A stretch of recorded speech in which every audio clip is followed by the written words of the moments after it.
9 earned run average. And last time out against Los Angeles, 6 1/3 innings, giving up 4 runs. So far this season at Fenway Park, he's not been beaten, but with a high earned run average of 7.63. The defense for the Red Sox tonight, left to right, Jason Bay in left, Jacoby Ellsbury in center, Rocco Baldelli around and right, Mike Lowell at third base, Julio Lugo at shortstop, Dustin Pedroia at second base, and Kevin Youkilis returning to the Red Sox lineup at first. Jason Varitek does the catching, the Red Sox 11th in fielding percentage in the American League. Umpiring crew tonight, Marty Foster has the plate calling balls and strikes.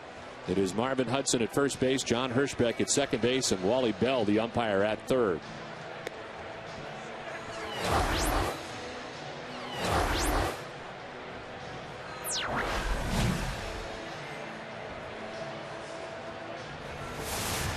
.72 degrees at the ballpark tonight, with the wind blowing out to center field at 10 miles per hour to begin the game.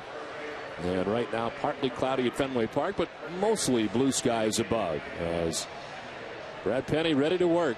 Marco Scutaro, Aaron Hill, and Alex Rios. And the return, as you mentioned, Deck, in the open, an important return for Kevin Youkilis. Oh, absolutely. Sorely missed, really. You think about it, you know, he's become a fixture in that 4-hole. I mean, after Manny left, he did such a great job. Like we talked before, third in the MVP voting. You forget that. Now I'm expecting him to hit 30 home runs and drive in 120 and hit 350. So let's see it happen. Well, Marco Scutaro leading it off here for the Blue Jays. And the first pitch of this one is in there for strike one, and we're underway. Scutaro at 283 with 5 home runs and 20 runs batted in. And has found his way into this starting lineup for the Blue Jays most every day.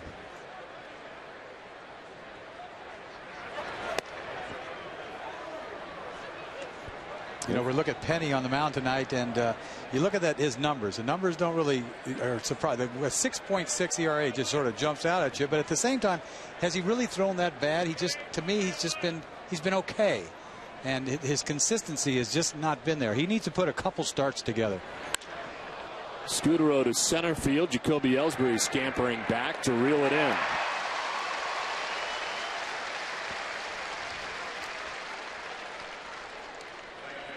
So he's got the first out here in the first inning, as Aaron Hill is coming up now for the Jays. What a fabulous start to 2009 for Aaron Hill. They've kind of been waiting for him to have a breakout season, and so far all indications are this is it. Saw the numbers: 343, 11 homers, 34 runs batted in. The average is good for 6th in the American League to start the day. And he jets one out to center. Going to be a tougher play for Ellsbury as he heads back and makes this too. Right up against the wall in center field. Got a good break. Gets back there and makes the grab. 2 down. What a beautiful catch this is. Fastball, gets a good swing on this ball. Dead center field, right over his head. He's got a beat on it all the way. Not afraid of the wall. Nice catch. He makes that look so easy. And that's a dangerous play right there. You know the wall's coming up pretty soon right there. The padding's not going to help if full blast. He's feeling like, let's try somebody else at this point. He's handled the first 2 outs. The first one he had to run for a little bit. That one he had to run for a lot. Yes, he did. Penny's coming out of the box. Everybody knows he's fastball pitcher, power pitcher. Kind of a straight fastball. His velocity gets better and better as the game goes on, so he's got to be careful early. Rios lines one to left and in for a base hit. First base runner of the night for the Toronto Blue Jays.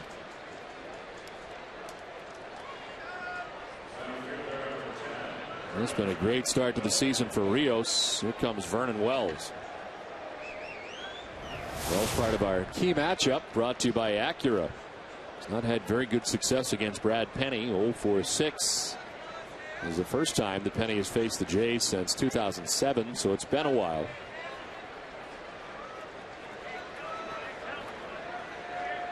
A lot of good fastball hitters on this team, so Penny's got to be sharp. He's got to keep the ball down.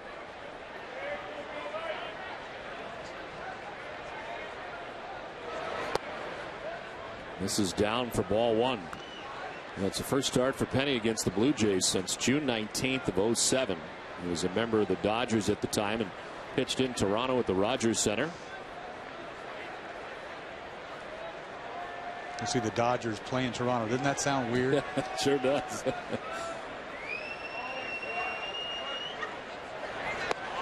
It's on the corner for strike one, 1-1. He's got to let everybody know he can get that breaking ball over. Goes a long ways. I'll tell you, if you could throw a couple of breaking balls early in the game. And for Brad Penny, entering his 10th major league season, his first, of course, in the American League.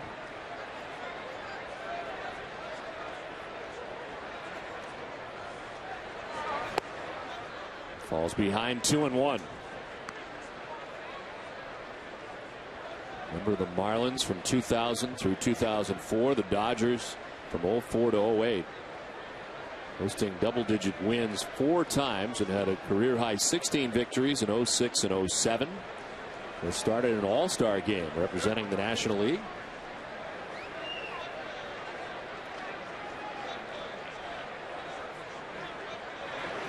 Wells chops it to third. Lowell's going to go to second for the force out.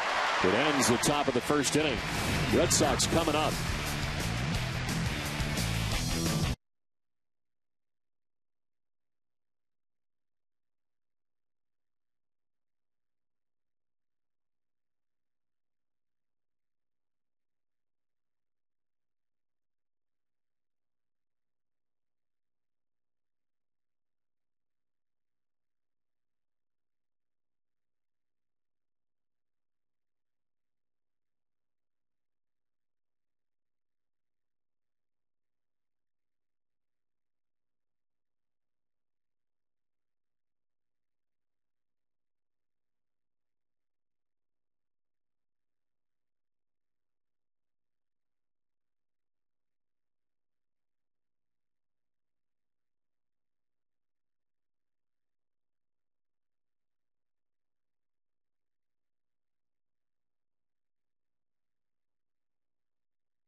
Jays.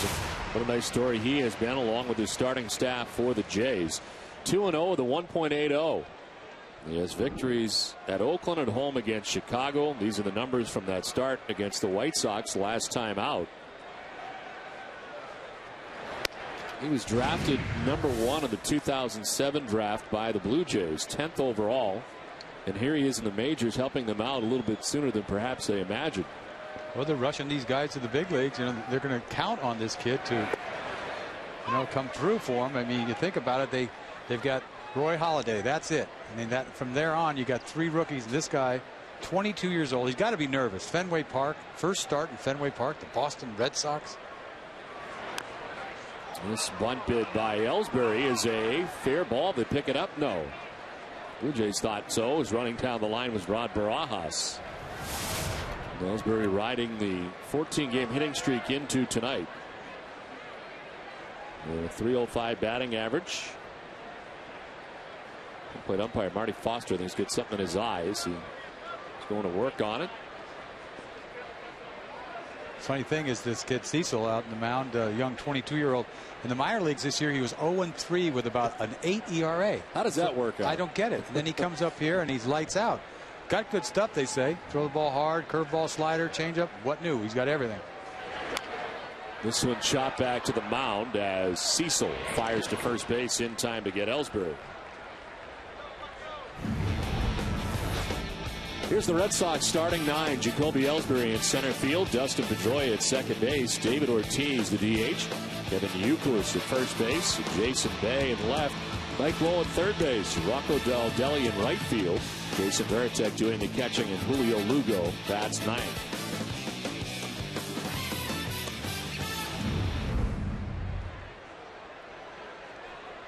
So one away here in the first inning, and Dustin Pedroia standing in.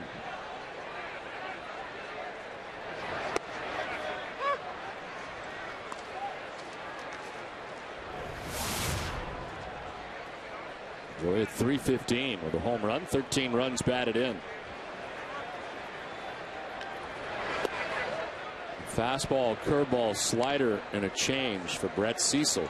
You know, you could say anything you want what he's got. I've got to see it. You know, I've got to see You're not velocity. going to believe it until you see it. No, and once again, it's another pitcher that they haven't seen. I mean, this is tough. You got it first time around. You got to check it out. On the ground and knocked down by Hill. Hit so hard he has time to recover, and he gets Dustin Pedroia. Let's check out this defense for the Toronto Blue Jays. Travis Snyder in left, Vernon Wells in center, Alex Rios in right, Scott Rowland at third, Marco Scudero at short, Aaron Hill at second, Lyle Overbay at first. Rod Barajas does the catching. They're tied for second fielding percentage to start the year. Another warm hand for David Ortiz. He tries to figure it out. And back in the 3 spot, the Red Sox lineup tonight. The numbers are not pretty for Big Papi. As he grounds one softly to first base. With it is Overbay. He'll take it himself. And it's a 1-2-3 first inning. They're scoreless from Fenway Park.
CVS Pharmacy will donate $500 to Children's Hospital Boston. CVS Pharmacy is the official pharmacy of the Boston Red Sox.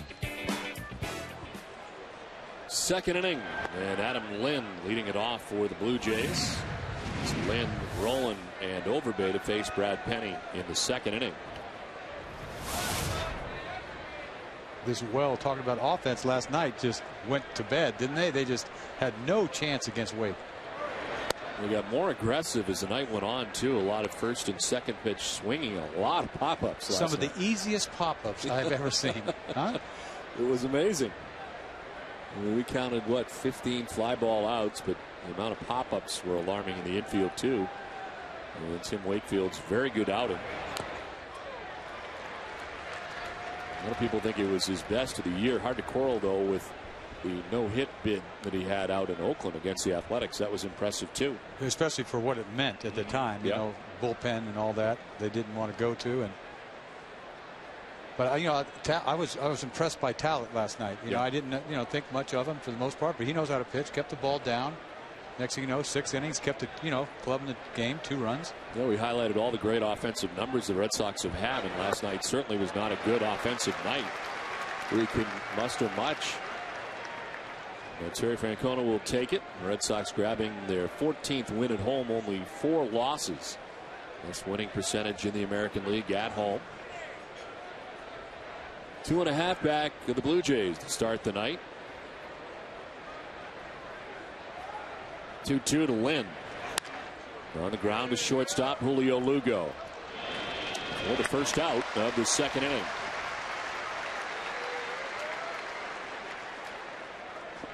A lot of fastballs from Penny early on. Kept the ball down. He keeps the ball down there. He's going to have a good night.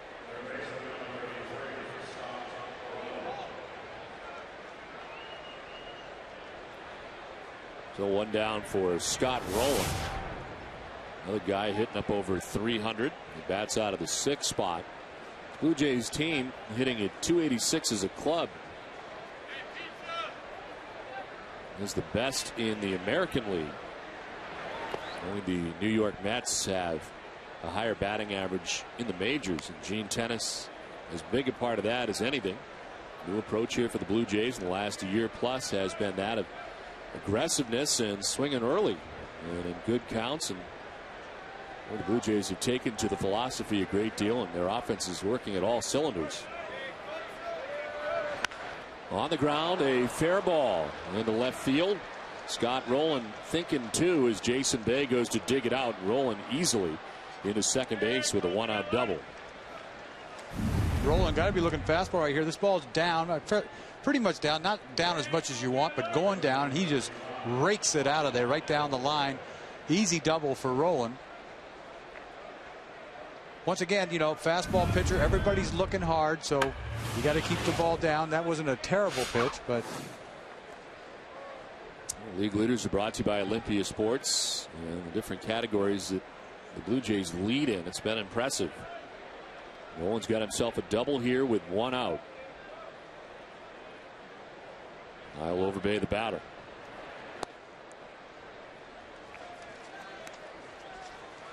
Think about Overbay when they got him from Milwaukee several years back. It's been a while. He's been in Toronto for a while. I remember he hit over 50 doubles with Milwaukee. He was a doubles machine and had a couple good years with Toronto. A little off year last year, but drove in 90 runs a couple years back with Toronto. 0 for 4 in the game last night. He was not alone in that category. Snap throw to second. And rolling back to the bag. Veritek noticed a pretty good secondary lead out there at second base.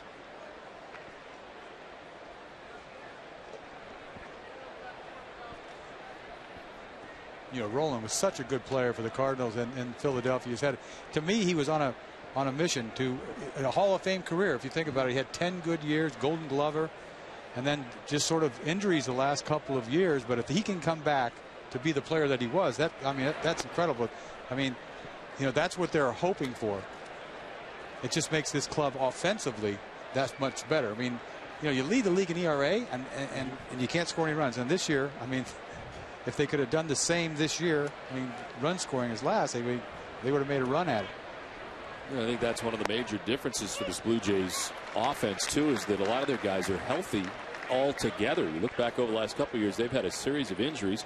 Overbay's been on that list a few times, and this can't keep the position players healthy. Well, now everybody's healthy and they're scoring some runs. Now the pitching staff's not healthy. You It's know, they unbelievable. got, you know, McGowan and Markham, two guys that got great arms that are hurt. They lost A.J. Burnett during the offseason. Fly ball to center field. Jacoby Ellsbury is under it. And he makes the catch. Rowland will stay put at second, and there's 2 down. Find out how Citizens Bank new homebuyer savings and college saver programs can help you save for tomorrow today. Visit a branch or go to citizensbank.com/new ways to save. And 2 outs here in the top half of the second inning, and Rod Barajas coming up on what is a picture-perfect evening from Fenway Park. Barajas had a very nice season. He too up over 300 at 313. And has found a home here with the Jays after some seasons with the Texas Rangers.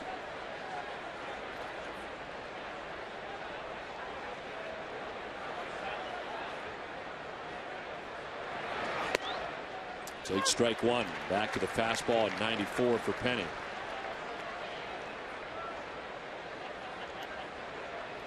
Barajas has been better away from the Rogers Center in Toronto. Well, he's a lifetime 240 hitter. You know, he's hitting 300. You know, it's early on, but he's really a all or nothing type of guy. He'll run into some home runs. His second year in Toronto, he did have 11 homers last year. This time lifts a fly ball out towards Jason Bay. Will give way to Ellsbury, who makes the catch to end things in the top of the second. We're scoreless from Fenway.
Last half of the second inning, and the return for Kevin Youkilis. Youkilis out with the oblique injury, rehabbing in 2 games for the Kentucky Red Sox, and in short order back pretty quickly, all things considered, as he takes ball 1 outside. Youkilis went on the DL retroactive to May the 5th, so a total of 15 total days. Look at the terrific numbers to start the year. And that's the thing, I guess, that you hope doesn't change. I mean, he got off to such a great start. No good time to have an injury, but you wonder how that'll affect this torrid pace. You know, it's tough. It really is. The timing is everything. These guys have to play every day. I know as a pitcher, I had to get the ball in my hand every day or I didn't feel right. And hit safely in 19 of the first 25 games he played in. And was at the top of the American League at the time of the injury, which started to really kind of bother him. Was up over 400 for the majority of the beginning of the season. So, you know, the thing about playing, you know, you go take some BP and this and that, but the adrenaline kicks in. You get all fired up. It's hard to stay back because he's a type of guy, you know, good breaking ball hitter, stays back, keeps his hands back. But when your timing's off, you know, that 393 could go down in a hurry.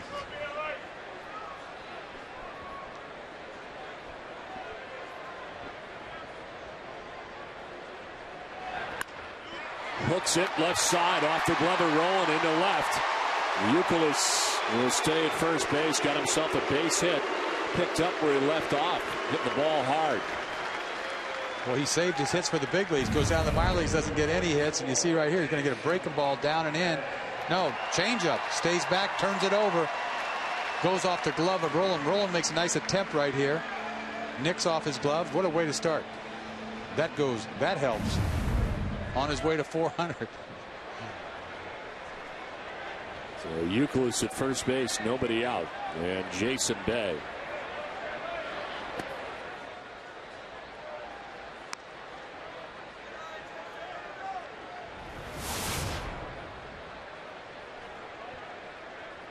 And 294, 11 homers, and 40 runs batted in.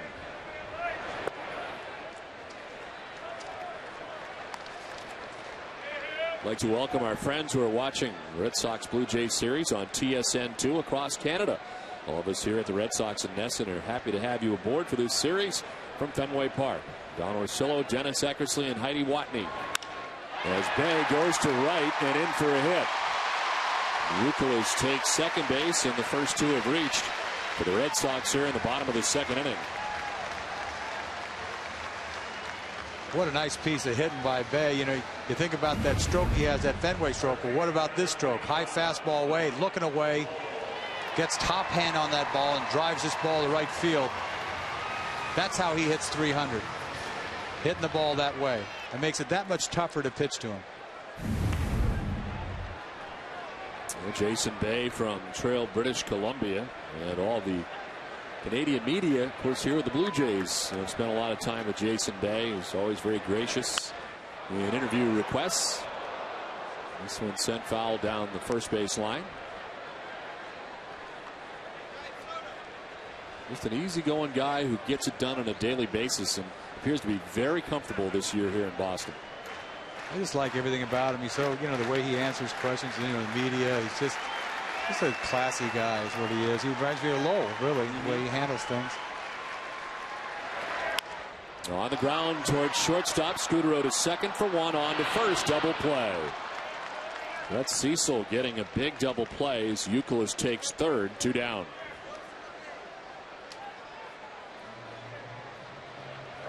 Cecil gets a big double play ball right here. A little breaking ball down out over the middle of the plate. He rolls it over. Easy double play to turn. Mike's been having a lot of problems with his double play ball recently. So 2 down. Rocco Baldelli getting a start in right field tonight for Boston as J.D. Drew. The night off to start the game as Baldelli takes strike one. Rocco at an even 200. 1 home run, 4 runs batted in. He started 3 games on the last road trip in Seattle as the Red Sox DH in the absence of David Ortiz, who had the weekend series off against the Mariners.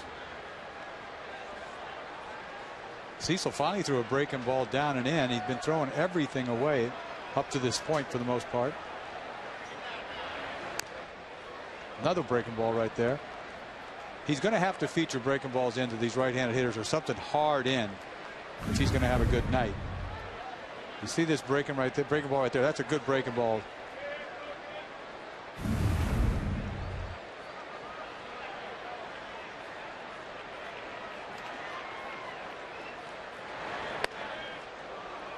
Stays away. Did he go? No, says Marvin Hudson, first base umpire. And it's 1-2 to Rocco Baldelli.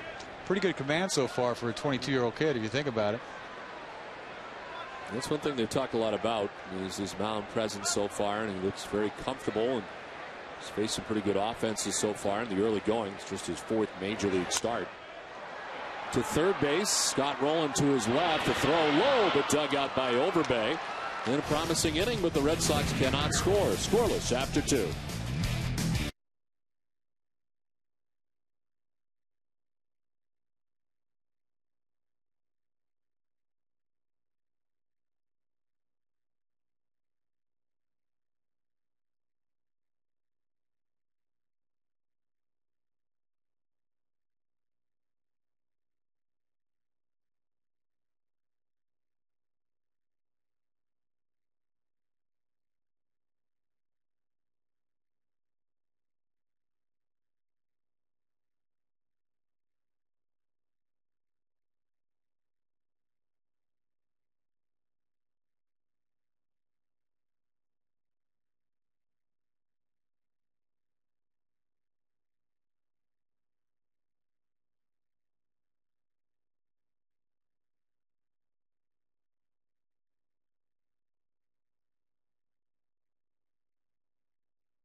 BostonGlobeStore.com. The Boston Globe Store is everything for the diehard fan. Autographed memorabilia, Red Sox photos, souvenirs, and more. Shop online, shop anytime. Shop BostonGlobeStore.com. Third inning back at Fenway Park as Travis Snyder leads it off here. The Toronto Blue Jays. Brad Penny, 24 pitches through the first 2. And he misses inside, ball 1 to Snyder. 243 homers, 12 runs batted in for Snyder. He's enjoyed 3 multi-hit games over the last 7 and sitting at a 304 clip in the last 7 games. Another young kid out of their system came up last year. The last month had some pop. Hit a couple bombs off the Red Sox last year. He's still just 21 years of age. His first round draft choice, 14th overall in 2006. So they got him in the first round in 06. Their starting pitcher tonight was their first round pick in 07.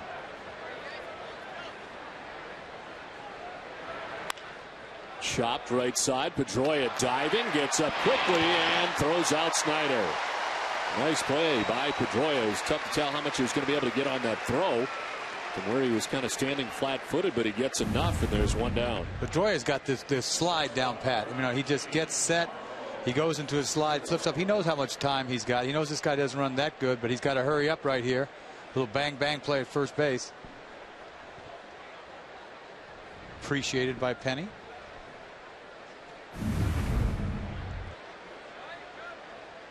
So one down here in the third. Back up top for Marco Scudero. Flied out center field in the first.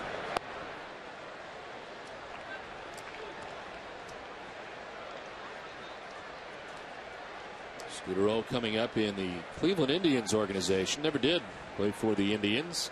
A couple of years with the New York Mets. 5 seasons in Oakland. And last year in Toronto. Played 145 games last year for the Jays.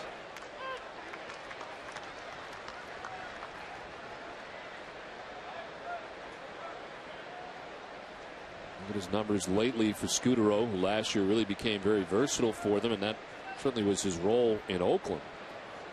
And he had 53 starts at shortstop, 39 at second, 35 at third. He was in left, first base, and a DH from time to time. It's a good find for Toronto. I really believe it is. I mean, to find a shortstop like this, I mean, you know, very adequate shortstop. I mean, not, you know, anything fancy at shortstop, but to find a guy that, especially having the year that he's having right here, as long as you make all the plays, and this is just an added plus. You think about his on-base percentage this year. He's got some pop for a little guy. Yeah. 7 homers last year, 60 RBIs. This year he's got 5 already. Remember, he hit a walk-off home run off of Mariano Rivera. You don't forget that stuff. You know, you watch the highlight film. It must have been 2-3 years ago, but I don't forget that. Would have been in an Oakland A's uniform at the time. Yes.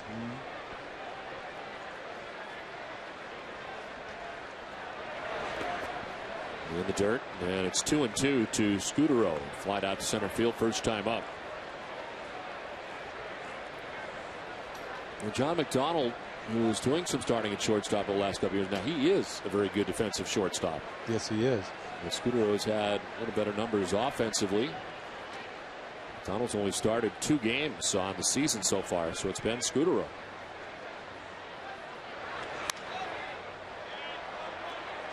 Blue Jays first in the American League at 286. They're first in runs with 235. First in hits with 427. They were stymied last night by Tim Wakefield and have been held scoreless through 2 1/3 here tonight. But just like a lot of teams, they play better at home than they do on the road. I mean, you see that so much nowadays. If anybody, you only have one team last year that played over 500 on the road, and I think that was Anaheim. They won 100 games last year, but almost everybody, especially look at the Red Sox, they struggled to get to 500 over the last couple of years. So you figure you play real good on the road, you got a good chance to win the thing. The Red Sox are 9-12 away from Fenway Park.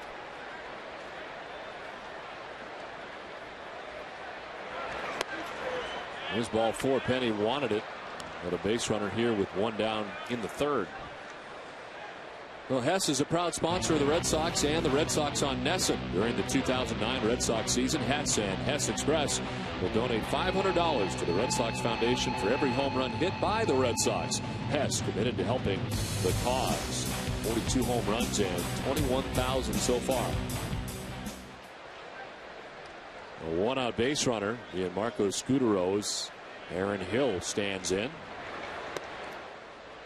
A long fly ball to center field that Jacoby Ellsbury was able to track down out there in center. But the more trouble that Penny has with that breaking ball just makes them lick their chops a little bit more. I mean, that breaking ball is so important for Penny because he's really just a fastball pitcher, and his fastball is straight as can be. It's not, there's no movement on that fastball.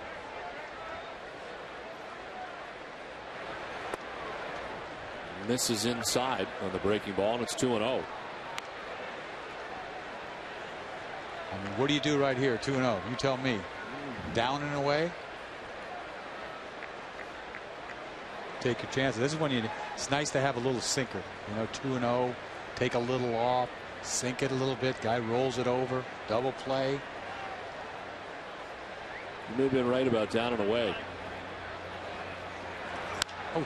This location, but it's hit into center field and it'll stay in the yard. Jacoby Ellsbury's there to make the catch, and there's 2 down.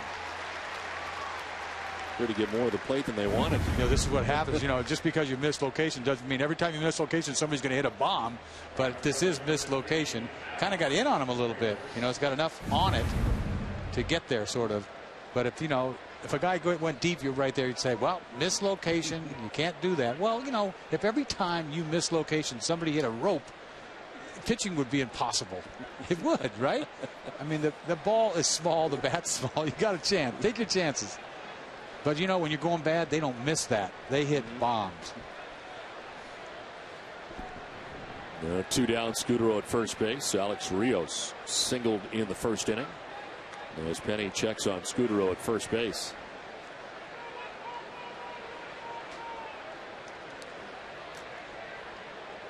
I mean, it's tough to square it up. I mean, it's not like he's throwing 85 miles an hour. He's getting it up to 2-0 pitch, probably low 90s. Ball ran in a little on him.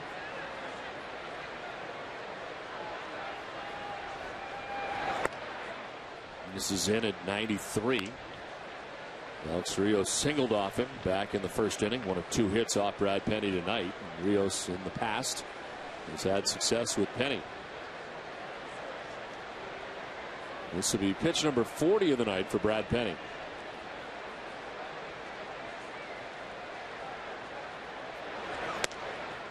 And it's ball 2. He's throwing hard, but he's elevating. One thing we've noticed too with Brad Penny is sometimes the velocity early on is somewhere in 91, 92, and then he starts getting it going as time goes on. It seems like an inning or 2 deep, it gets to 94, 95. What are you going to do now? Rock and roll, 2-0, go at him. Keep the ball down. Going back outside again if he can. It's a down, but it's fouled off. See, these guys looking fastball. Sometimes they get that fastball. They don't care where it is. I just know I got it. That ball was down. That could have been a ground ball very easily. It's Rios now, Wells next. There are 2 outs here in the 3rd inning. This is where you have to have, you know, throw breaking balls behind in the count.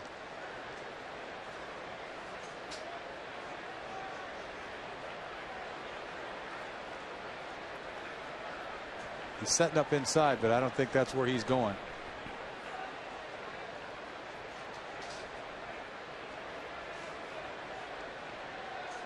See what he wants right here. I don't think he'll throw a breaking ball, but because he has trouble throwing it. Fastball away.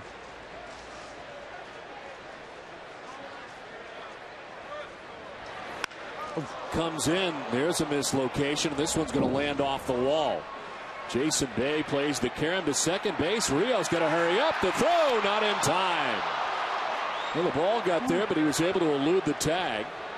And Rios at second base, Scudero to third. I was going to say he's going to try to get 2 out of this thing. That came off the boards pretty quick. He hit the absolute rope. This fastball is down, but he smokes it. He's seen it. He saw a pitch before that was down there, and he just smokes this ball.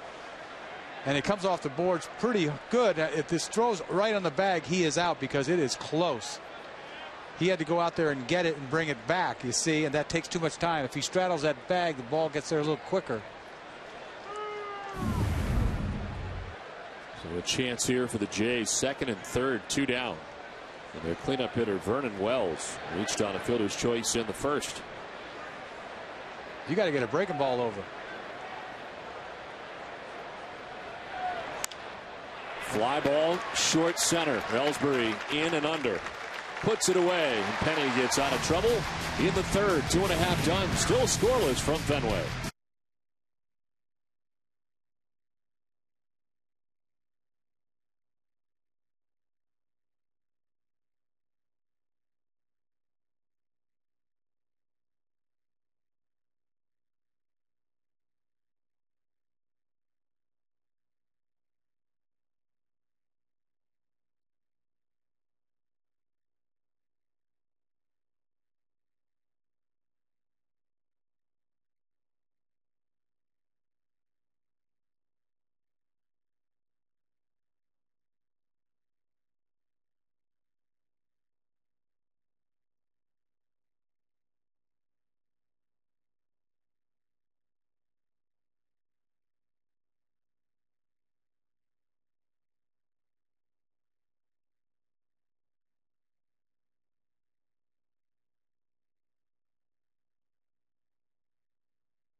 Olympia Sports is proud to support the pediatric trauma program at Children's Hospital Boston.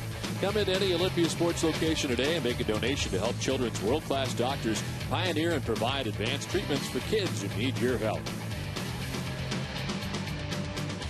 Last half of the third inning, the captain leads it off for Boston. Jason Varitek, then Julio Lugo, and Jacoby Ellsbury to face Brett Cecil.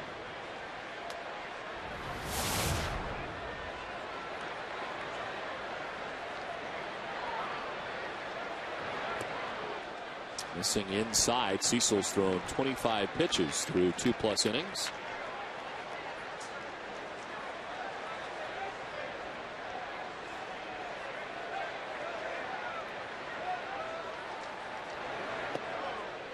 Drops in there for a strike, and it's 2-1.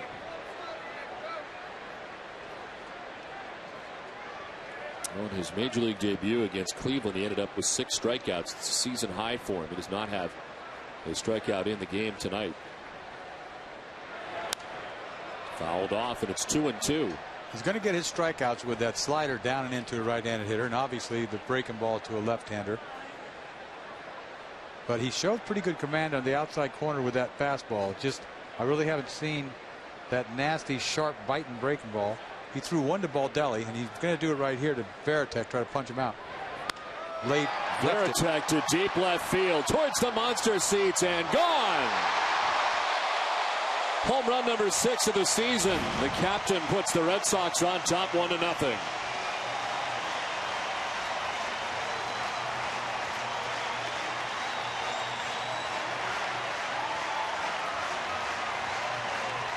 Cecil thinking he was going to throw a 2-2 breaking ball, biter down and in. Well, he left it up out over the plate, and Jason knows what to do with that. Once again, little spinning breaking ball fence high, and he absolutely crushes this ball. I'll tell you what, he hasn't missed that off-speed stuff batting right-handed lately. He did the same thing in Seattle, hit a high changeup. A 2-run home run, his last home run. We talked about the home road splits for the Red Sox this season, how much better they've been at home. 5 of the 6 home runs Jason Varitek has been right here at Fenway Park. He's had some big hits this year, Varitek, only hitting .230. But if you think about back to all the hits that he's had, they're all meaningful. Think about that gapper he hit late in Anaheim to win that one game they did win in L.A. What a difference a year makes in the frustrations he went through last year, all year. I mean, it was not just a part of the year. It was all last year. I think having those 6 bombs takes the pressure off of him. I really do. I don't think he concerns himself with, what's my average. I really don't think so. I think he's just trying to, put his piece in. Hit a big fly here and there, hit a gapper, whatever. Lugo takes the strike in the count, 2-2. Varitek simplifying his approach during spring training and working hard, and I guess you got to see results pretty early, and he did. Yes, he did.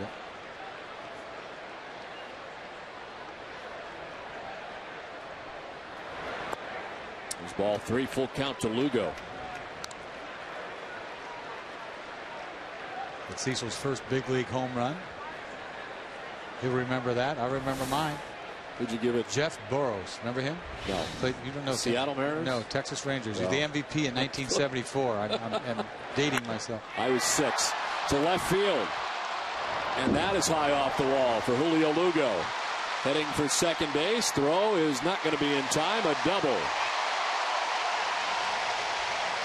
The bottom of the Red Sox order getting it done against Brett Cecil. Lugo stay hot. 3-2 pitch. Fastball middle. He just lifts this ball in the gap. Eyeballs wide open, looking double all the way. Takes a soft bounce off the wall. Throw off line by Wells. Easy double for Lugo.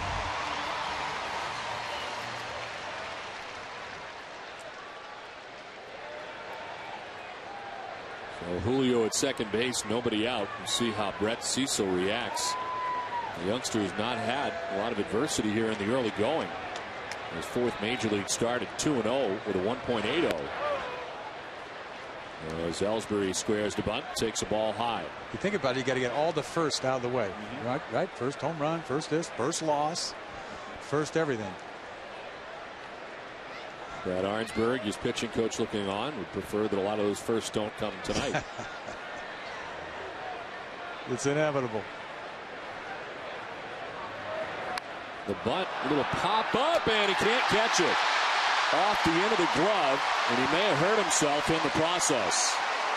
The pitcher, Brett Cecil, diving to try to make that grab and hurt right now. Oh my God, that's terrible. That looks like a shoulder. I know you want to make this catch, but this is really such a dangerous, it's instinctive, I guess, when this ball's popped up like that. He says, I got it, and then headlong dive. And that's his left shoulder. No, it's his right shoulder. I mean, he could have easily dislocated his shoulder right there. You see, face first into the turf. I don't know if Rolen would have had a shot at this because that ball was going to bite. He sort of popped it up with that bunt. But you just hope this kid didn't hurt himself badly, For Ellsbury, a base hit, and he extends the hitting streak to 15 games. Right now, all eyes on Brett Cecil. And that ball went in the air, and he went after it. You think he can get it, but pitchers shouldn't be diving. You just don't want to be diving. It's easy for me to say because I probably would have launched at it too, but you see how this ball is just popped up. If it hits the ground, it's going to bite. I don't know. I think Rolen would have had a shot at it, but he just went for it. Now this ball's up in the air long enough. It's a gallant effort is what it is. You just hope he didn't hurt himself. Full extension, just nicks off his glove. He's lucky he didn't plant his face in the ground either. So they're taking some extra time here, and indication now is he's going to try to give a go of it here, and They are going to have some stirring in the pen. Boy, that's that nervous phone call down there. Ooh. Ring a ding ding. Who's going to pitch?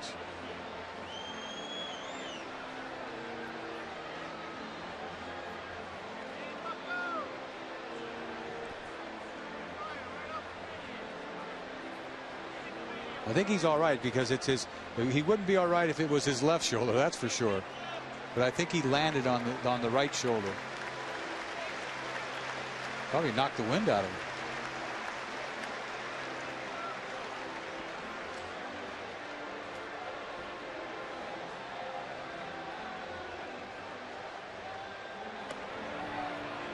So a couple warm-up tosses here for Brett Cecil.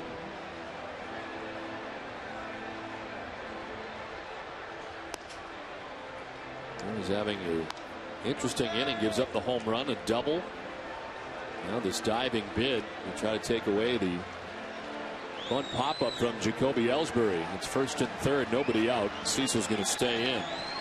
One of my fans, this copyrighted telecast presented by authority of the Boston Red Sox may not be reproduced or retransmitted in any form. The accounts and descriptions of this game may not be disseminated without the express written consent of the Boston Red Sox. Lugo at third, Ellsbury at first with nobody out. Ellsbury got that hitting streak out of the way, didn't he? He did in the usual fashion. He's living right, isn't he? 15 gamer now. At 358 along the streak. Dustin Pedroia with nobody out. Rounded out to second base, first time up.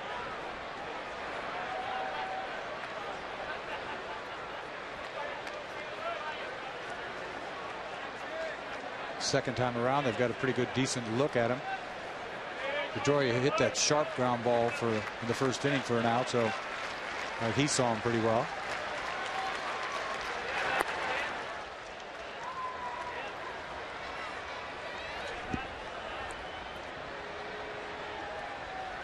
His overall record in 45 minor league games was 9-8 with a 2.96 ERA, but not a lot of minor league work.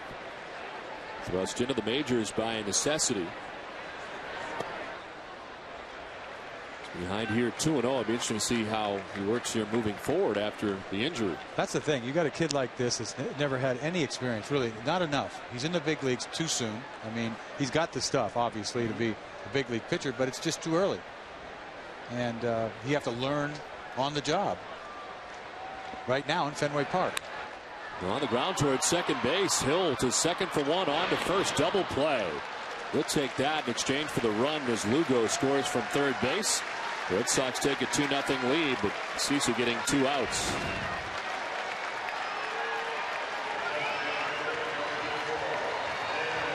So no RBI for Pedroia, and here's David Ortiz.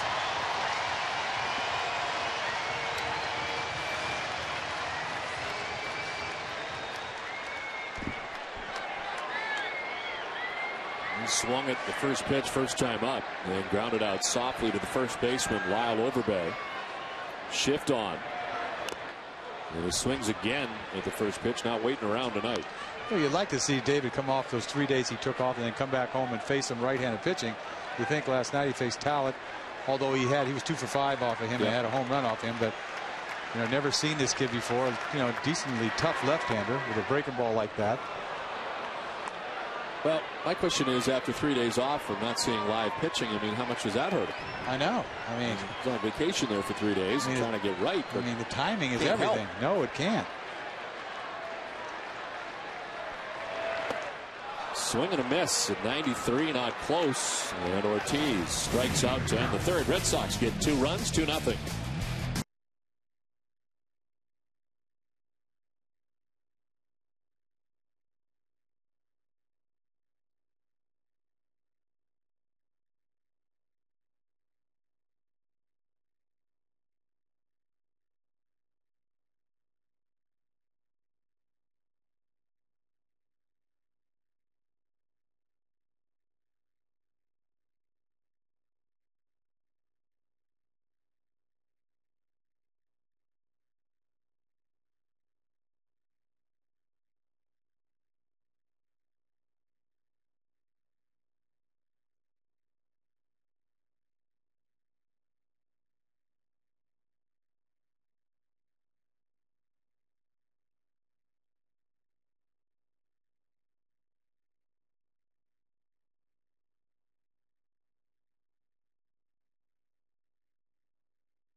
The Toronto Blue Jays, just a spectacular night from Fenway Park. Sun setting.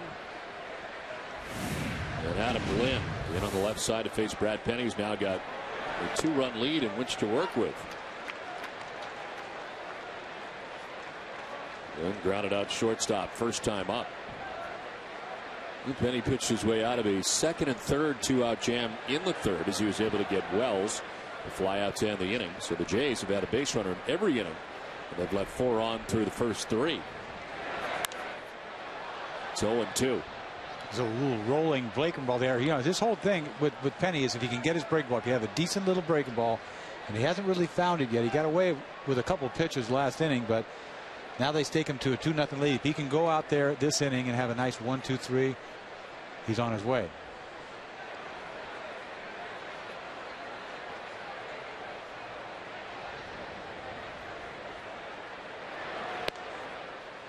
This is off the outside edge, 1-2.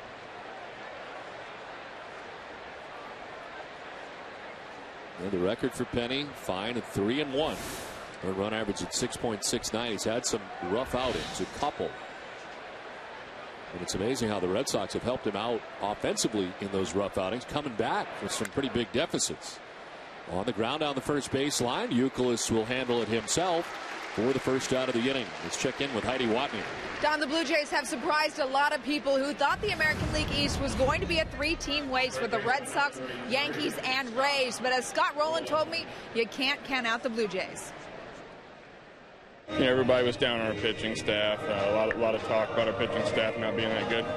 They've kept us where they are. I truly believe that pitching is the answer, you know. But to go with that, we've coupled both of them. Last year we didn't hit, and we pitched very well. The year before that, I think it was the opposite. But we put them all together right now. We're playing well. Well, Eck, I thought last year the Jays were going to be what the Rays turned out to be. I thought last year with A.J. Burnett, things were going well. Roy Halladay, they had the offense that they have now virtually. But it just didn't work out. They didn't score any runs. Right, they played so well against the Red Sox. Yes. Every time you see them, you go, oh my God, these guys are as good as anybody. They swept them right out of the gate in an early series in April after the Red Sox had returned from Japan, which may have been the worst series the Red Sox have played all last season. But I go right straight to this pitching staff. That beyond this guy right there, to me, you're asking too much. 3 rookies in the rotation. I mean, that's not going to happen. I mean,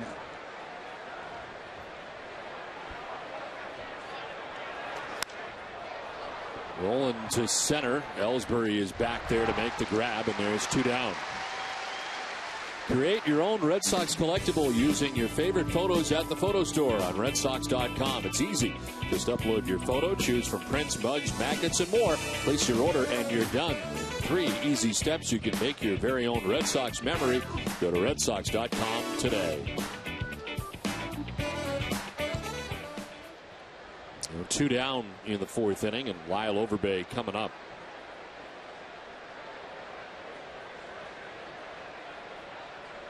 Overbay flied out to the center fielder Ellsbury, who's been very busy tonight back in the 2nd inning. 7 putouts out there in center field for Jacoby Ellsbury, and we're only in the 4th inning. They're squaring it up, but not enough. And if you're going to square it up, that's a long ways to square it up out there, isn't it? A lot of room. A lot of room.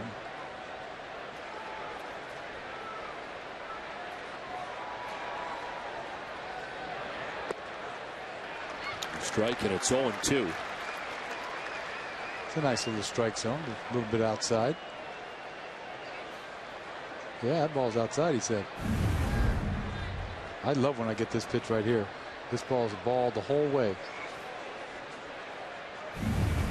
Drives hitters crazy. Strike 3 really drives him crazy. Instead, he lifts it out towards deep left center field. Ellsbury going back onto the track to make the catch. He's been busy, but he's been up to the task. The Red Sox lead it 2-0.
to you by Aflac. We've got you under our wing.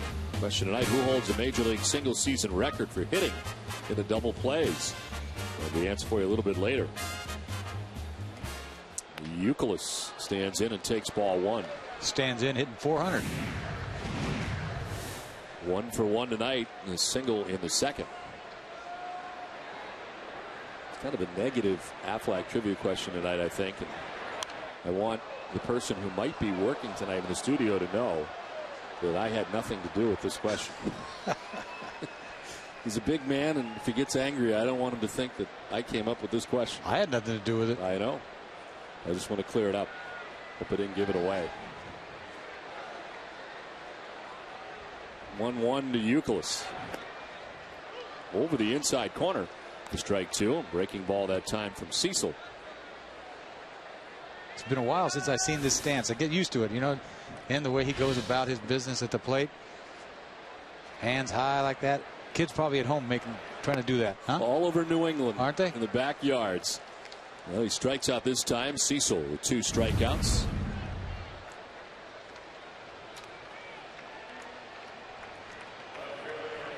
See, Cecil throws him a hard breaking ball. You didn't see that, down and in. Tough pitch to lay off of with 2 strikes, especially when you haven't played for a while. So 1 out here in the 4th inning. Jason Bay, a single to right, first time up.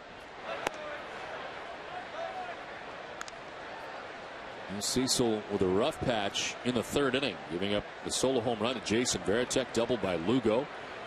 The bunt single by Ellsbury that he dove for and injured himself on. And then settled down, got another double play, and his defense behind him has turned 2 in the first 3 innings. He's a hard time coming inside. He's just inconsistent. You know, Varitek hit that high slider that he just didn't bury inside. Lugo got something he can drive.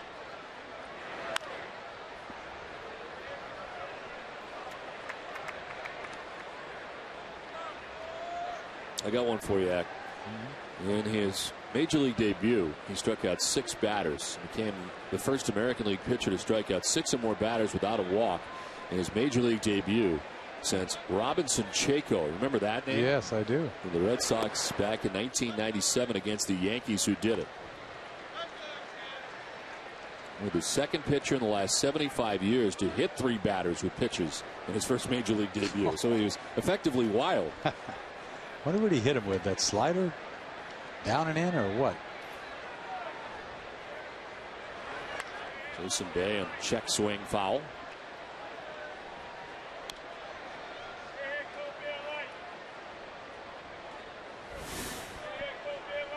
Mike Lowell waiting on deck with 1 out, bases empty in the 4th.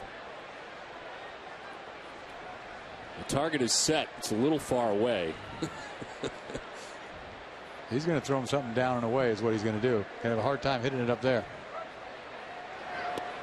He'll take it for ball 4 instead. And the first free pass from Brett Cecil. Hey, Red Sox Nation, if you need medical care at Fenway, visit the Beth Israel Deaconess First Stand behind Section 12. Beth Israel Deaconess Medical Center is the official hospital of the Boston Red Sox. Visit them at bidmc.org. Jason Bay aboard twice tonight. A single, now a walk. 1 out. And Mike Lowell, the batter, had the misfortune of grounding into a 6-4-3 twin killing in the 2nd. Take strike 1. That soft little curveball he starts him off with. He's got 4 pitches, though. If you see him, he's got a breaking ball, hard breaking ball down and in. You sell that curveball there. He's got a fastball, and he's got a fastball he turns over a little bit. Outside corner, little double play ball is what you get for that.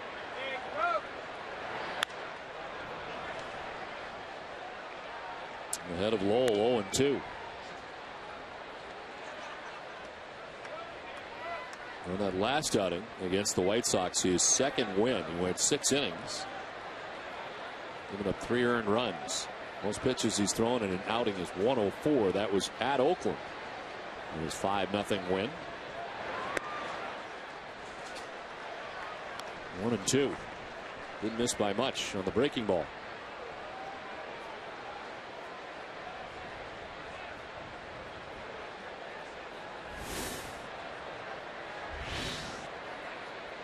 Rocco Baldelli waiting on deck. Boston batting in the bottom of the fourth.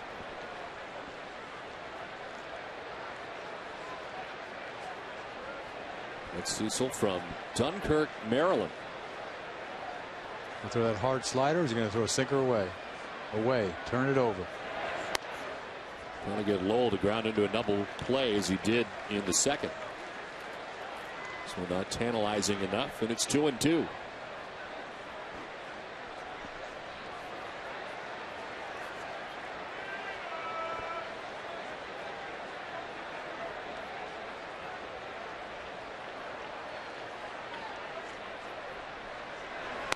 Lowell strikes out, up and away, and he goes after it for out number 2. Let's check back in with Heidi. Now, 22-year-old Brett Cecil is the third pitcher to make his major league debut as a starter for the Jays this season, and his pitching coach Brad Arnsberg told me he's holding his own pretty well. Well, he's not afraid. You know, he throws the contact. He's got, you know, he's a 4-pitch guy. He hasn't used his curveball as much as I'd like to see, but his slider's been very, very good. He uses it to both halves. His sinker, a little bit like Talbot, you know, a little bit better breaking ball than Talbot, but he's got a tremendous sinker. Well, they've been running some guys up to the major leagues for the Toronto Blue Jays. He is the 13th pitcher to make his major league debut with the Blue Jays since 2007. So this last couple of years, they've been running him up there. I'll tell you, I like him. Just by, you know, he hung a breaking ball to Veritek, but all the stuff, you know, a little sloppy breaking ball here and there, but I like his stuff.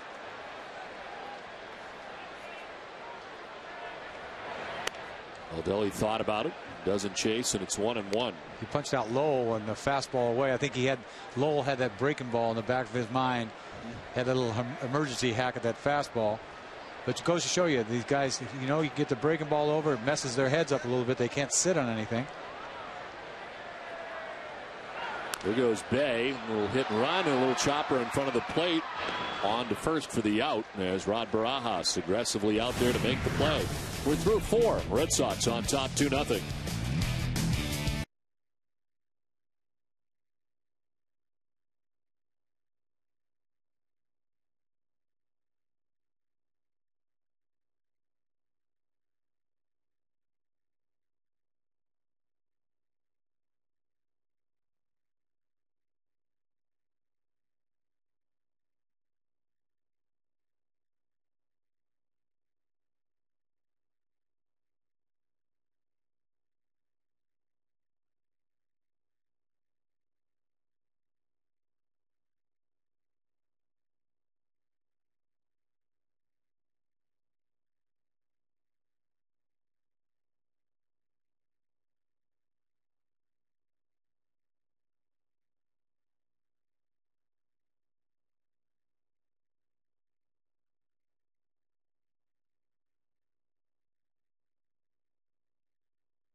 Disseminated or anything else. Don Orsillo has nothing to do with this trivia question. Who holds a single season record for hitting into double plays? The answer is Jim Ed Rice, 36 in 1984. And I have the reason why, because he hit the ball so hard. Think about it, and he's a right-handed hitter. He didn't get out of the box. It's not like he could fly. He admit that, but he hit the ball solid. But he's a Hall of Famer. Yeah, but he's gone his way to the Hall of Fame. Who cares? It's not me, Jim. Rod Barajas leading it off here in the 5th. Slide out to center field, first time up. And takes ball 1 from Brad Penny, who had a 1-2-3 4th inning on 10 pitches. which was big. Shutdown after getting 2 runs. That's what it's all about. You get 2 runs, the old shutdown inning.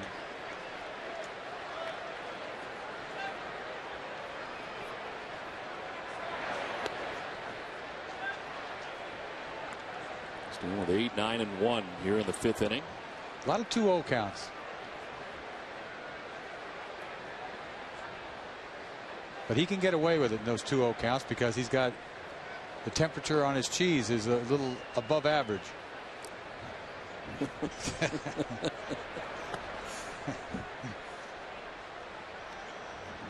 You know what I mean? It's good to have warm cheese. It's always nice to have. You know, it's a little comfort piece. Now, he's an older guy. He's a veteran. He's not old, but he's a veteran. Yes. Is that educated cheese? Not yet. Well, is he over 30? I usually give educated. Right down the middle there. Strike 1, 3 and 1. You know, I drop educated cheese on guys that don't really throw that hard and they're old. So they know when to throw it, where to throw it, and they paint with it. So you got to, there's a lot to educated cheese. It doesn't mean you throw gas, but it's. He's 31 as of next week. He doesn't qualify because he throws too hard. You got to be old, you know, getting away with that educated 88.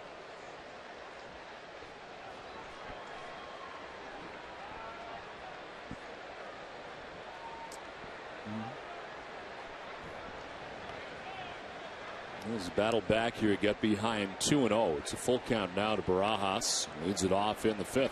Well, Barajas is looking fastball. Fouled that 3-1 pitch off. I mean, what are you looking for right here? I mean, you're going to get it. Fastball away. Keep it down. It's popped up. Shallow right center. Pedroia out.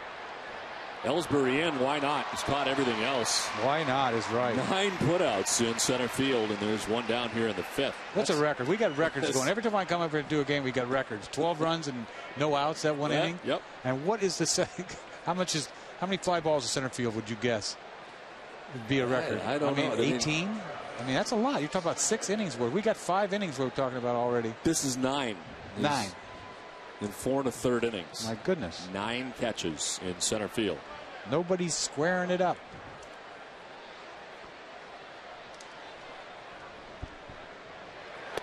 I'm going to get you some answers.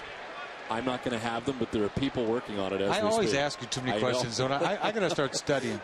We're okay. Huh? It's okay. You can ask me questions. Should I study? Don't ask me who pitched last night. Who studies how many fly balls to center field is the record? Not me. Elias Sports Bureau takes care of that for us, and they're going to find out for you. He wants everything. He's going so good. Got a hitting streak going, catching everything. Travis Snyder grounded out first time up. That one's not close up, and it's 1-2.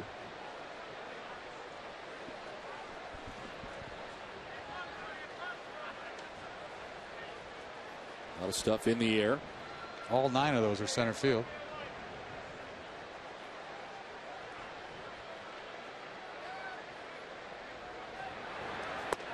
Blows it by Snyder. It's the first strikeout for Penny.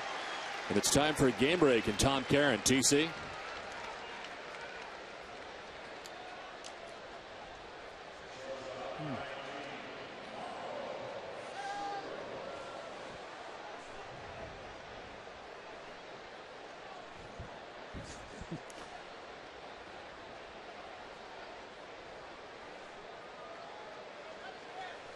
All right, TC, thanks very much. Balls are flying out of that place, the new house. That's sick, isn't it? It's sick.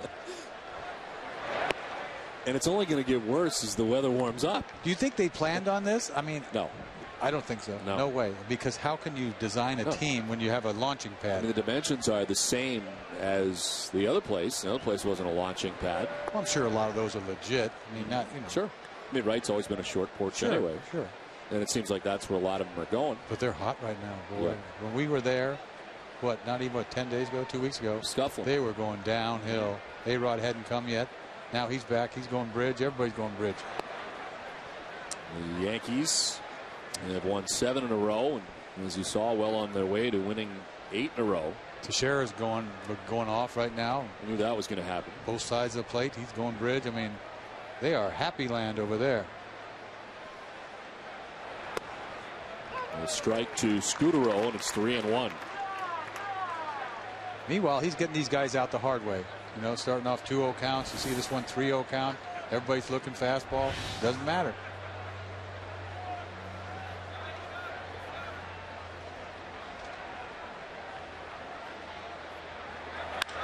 This one line to left, and it is a foul ball. Found what little foul ground there is down that left field line. And Scudero's going to come on back, trying to find out where that foul ground was. Looking fastball. He just can't keep this thing fair. There's not much room down there. 3-1 fastball. He turned on it. This little guy's got some pop too. Got 5 jacks early on.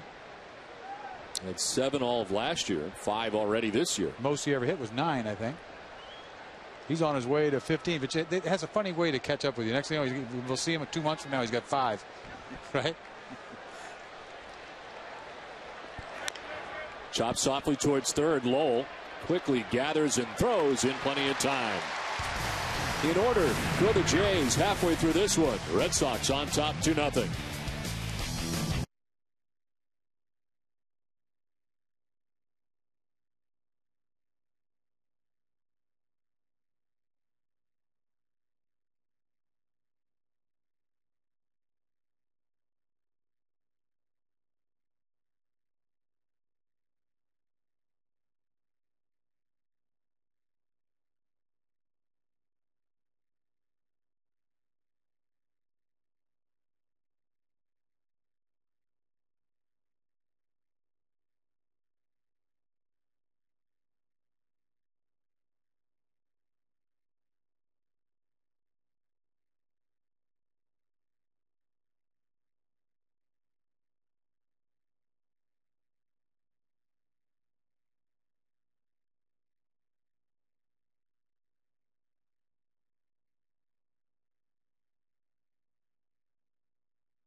Park. It's 2-0. Red Sox on top. Jason Varitek getting it started in the bottom of the 5th.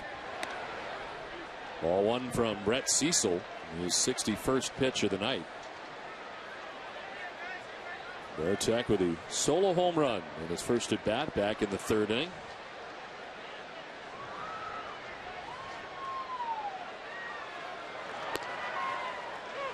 I have answers for you. Oh, good. For a change, I can answer one of your questions. Jacoby Ellsbury has 9 putouts as we speak. The Red Sox record is 10 putouts. Ted Williams, Tom Umflett, Fred Lynn, and Lee Tinsley all tied with 10. I told you it was close. So he's close. He's 1 away from tying the Red Sox record.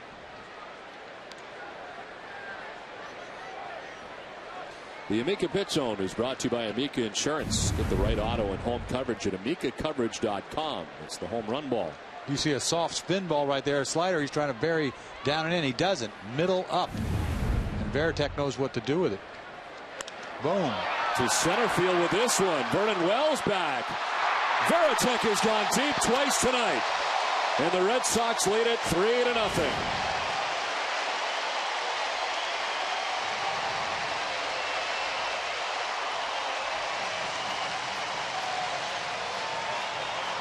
And he knows what to do with it again. High breaking ball, first home run. And talk about squaring the ball up to center field. High fastball, extension. And he smokes this ball dead central. High fastball, and I mean, this ball is laced. 2 solo shots by Varitek. 7 on the season. Now to third base for Lugo. They throw across to first to retire him. Scott Rowland does the honors, and there's 1 out in the 5th.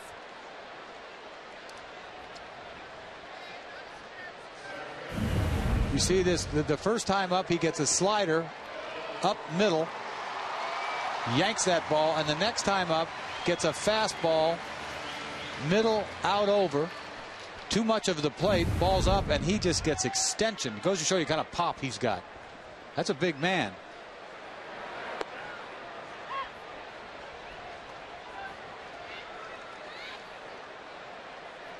The captain's got it going on this year with the long ball. 7 jacks already. What's the most he ever hit? I think he's hit 24 was the most he hit. That's a guess. I'm going to ask you some more questions before this is all over. You know, because you got to think about it. It's early in the season. He's got 7 home runs. He's got 25 home runs. I missed it by 03. 1. There you go. Missed 25 it by 1. And 22. Last year he hit 13. We don't want to get ahead of ourselves, but no, I mean, he's got 7 home runs. You start leaving Earth, you know, early in the season. You start do the numbers. You're only 4th of the season. He could hit 28. And 13 last year at 43 RBIs. So don't get carried away, but he's got it going on.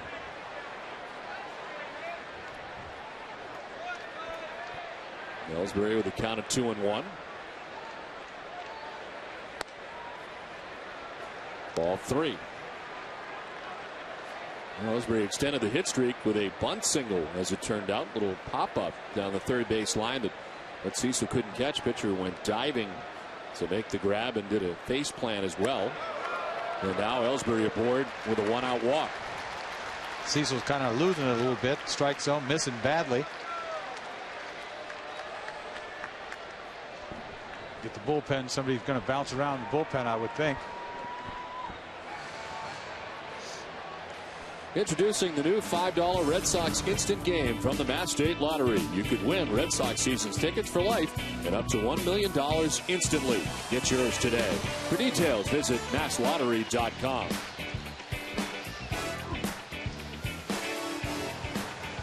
Well, Jacoby Ellsbury at first base with 1 down. Second time he has been on tonight. And Cecil up to 70 pitches as he deals now with Pedroia. And gets over strike 1.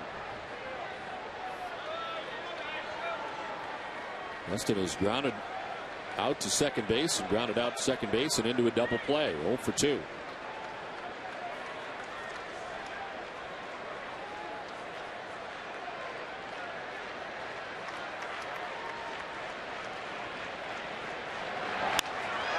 Now to right center field. Alex Rios on the run's not going to get there.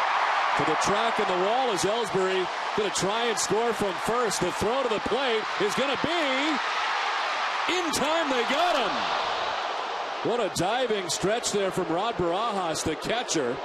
And a good throw from short right field.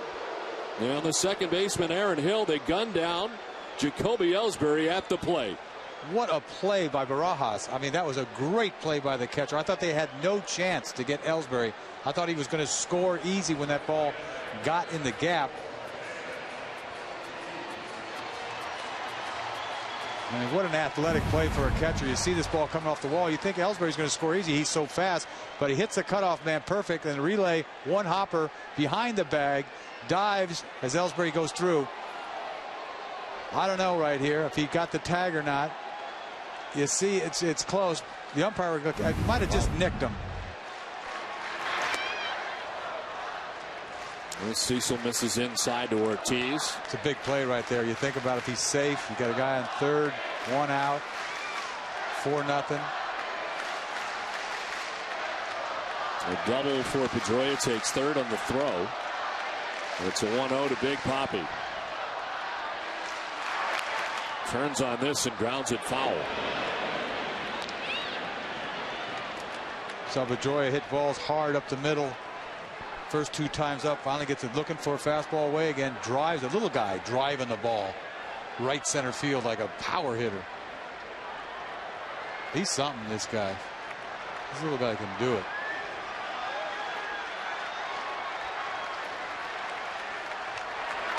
Ortiz to center field.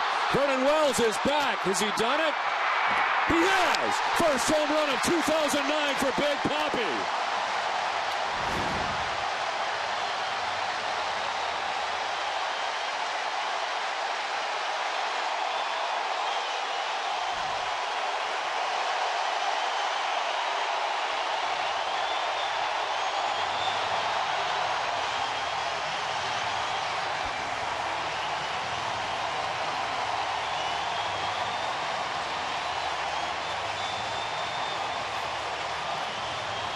I feel like I've been here on a special occasion. The night that Ortiz went bridge for the first time. It was huge, wasn't it? Red Sox Nation can exhale. Isn't that something? That really is something to see. What is it? May 20th? And everybody and their brother was blowing on that ball to get it out of here, weren't we? Get out of here. Look at this. This is a beautiful thing. Ah, I love it.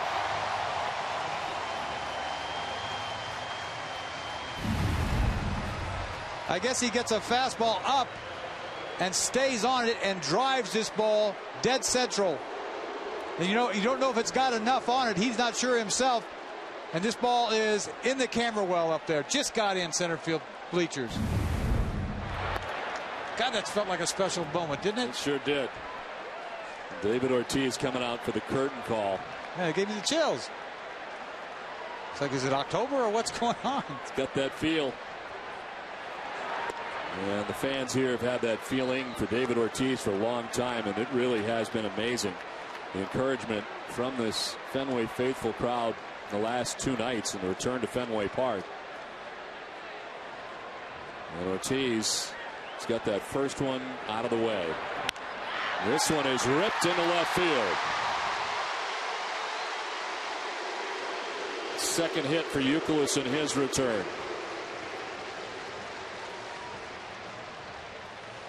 The David Ortiz home run moments ago. You know, after a bad couple of bats, and he gets a fastball out over the middle, stays on it, drives it to dead central, just gets in. Boy, he must feel good.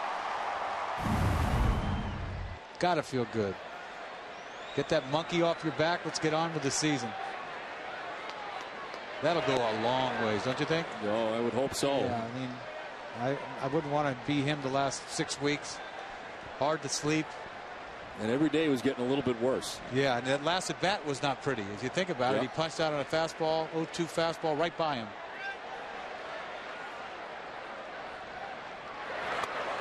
This one very high, and Cecil has been very different in this inning. Well, I'm surprised they didn't get the bullpen up when I said get the bullpen up.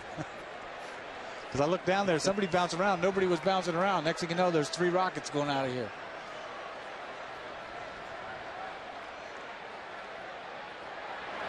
Now Bay with a rocket to deep left field. When it comes down, Red Sox will lead it 7-0.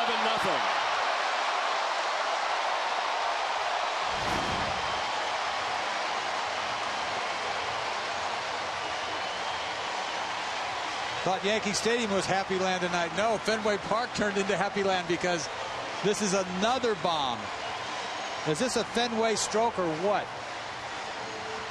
This kid never gave up a big league home run. Well, now he's given up 4. And you see this, a breaking ball. See ya. That's lifted. That ball hadn't even got there yet. He was already lifting it. It's like, would you come over here and just get here and get out? It's incredible. 4 jacks tonight. 12 home runs for Jason Bay in a 7-0 Boston lead. It's been a 5-run 5th.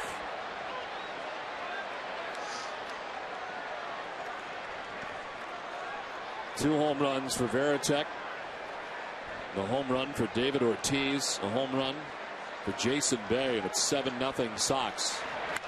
Lowell to left. Does it have enough? Up, back. It's gone. Back-to-back jacks for the Red Sox in the 5th.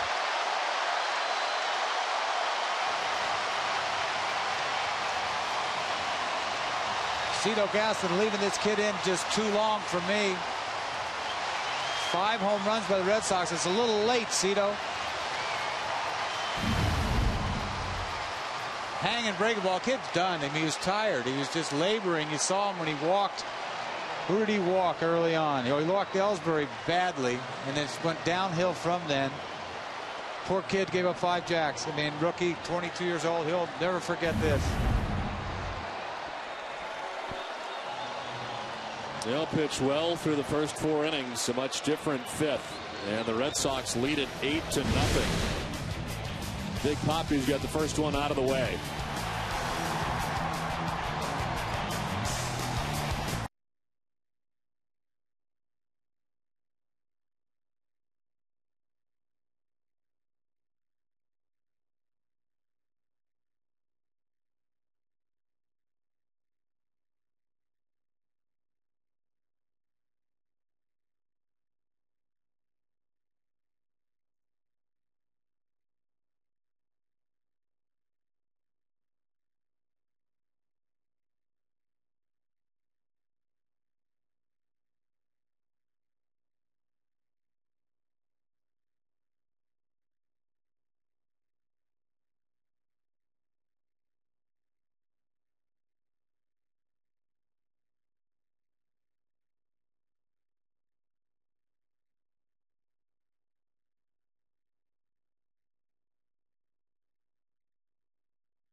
for 4 2/3 innings, and it turns out it was a very good outing through the first 4, not so much in the 5th, and some tough numbers. The new pitcher, as this call to the bullpen is brought to you by New England Ford dealers, is Sean Camp, former Tampa Bay Devil Ray.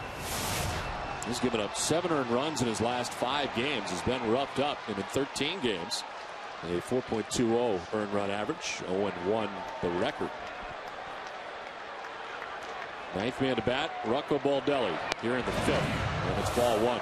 I think Cito Gaston thought, 2 outs, the next guy's going to be an out, and it just got away from him. Next guy, next guy, next guy. I mean, I find it hard to let, he didn't mean to leave him out that long, but that's tough to leave a rookie like that out there, take a shellacking like that. I mean, think about it. He'd already given up 2 jacks, and then Youkilis hits a bullet.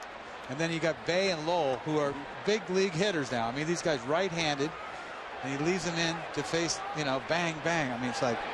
Well, I guess that's one of the questions. I mean, so far everything's been great for this kid, but you think about the psyche of a young kid that comes up like that, you can damage him for a while. Absolutely. And if this kid is your guy that you're counting on, first round don't pick. you try to baby him a little bit? I mean, once again, I think they try to get past the 5th inning or something, so they don't have to tax the bullpen or something. Sometimes, some days you got to throw it out the window. Well, into the bullpen here with 2 outs in the 5th inning.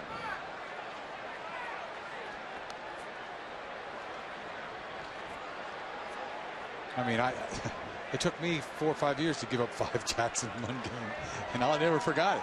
I gave up 5 home runs in Yankee Stadium, and I have never forgot it. And this kid, this is only his 3rd start. 1-2 to left center field. Vernon Wells not going to get there. In fact, it gets by him and Snyder to the track of the wall. Baldelli heading for 3rd base. The throw is not going to be in time.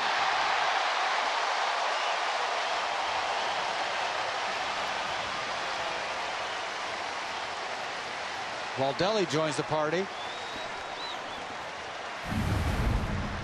Baldelli gets a hanging slider, goes out there and hooks it into left central, and he loves triples. He played in Tampa long enough to know that he can go 3. He saw Crawford do it all. Him and Crawford doing it all the time. He goes for 3, diving in easy.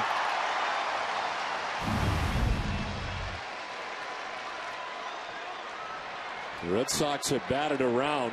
The captain got it started with a solo shot to center field. Here he is, his 2nd time in the inning. He's got 2 home runs tonight.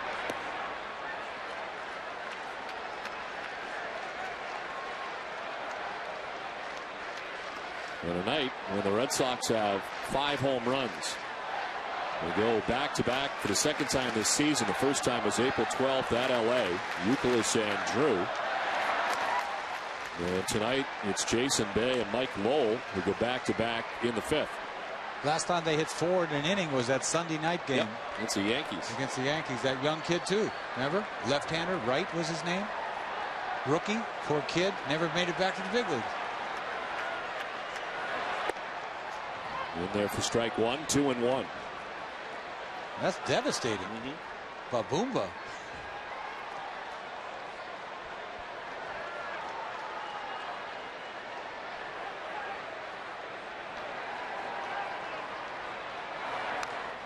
Straight back foul. 2-2. Well, the Red Sox can put an inning together. We saw that a week ago against Cleveland, 10 days ago against Cleveland. 12 runs with nobody out. Nobody out. I mean, I thought I saw it all.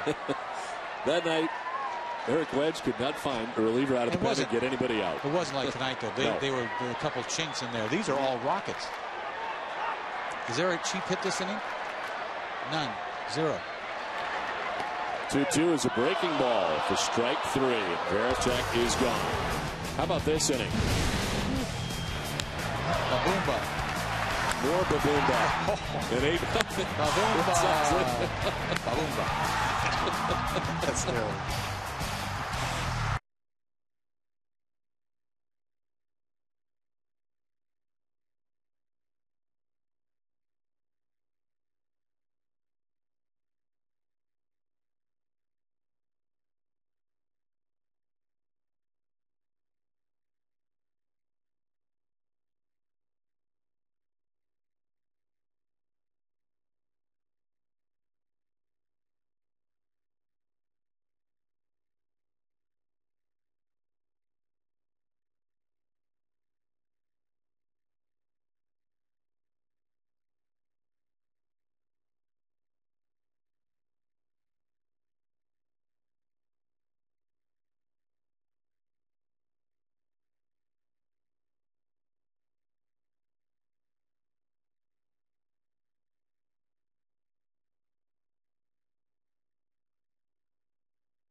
Before tomorrow's game, Red Sox Game Day Live comes to you on NESN HD at 12:30 from Yawkey Way. Jim, Heidi, and myself will take a look at John Lester as he looks to return to form. Heidi will catch up with the Jays ace Roy Halladay. They'll get a countdown of the week's top plays. It's all tomorrow at 6 p.m. right here on NESN HD. A 6th spot put on the board by the Red Sox, a 4-home run inning. Ties the Red Sox club record. It's been done a lot, 11 times. And 4 home runs in the inning. And Jason Veritek and 2 home runs tonight.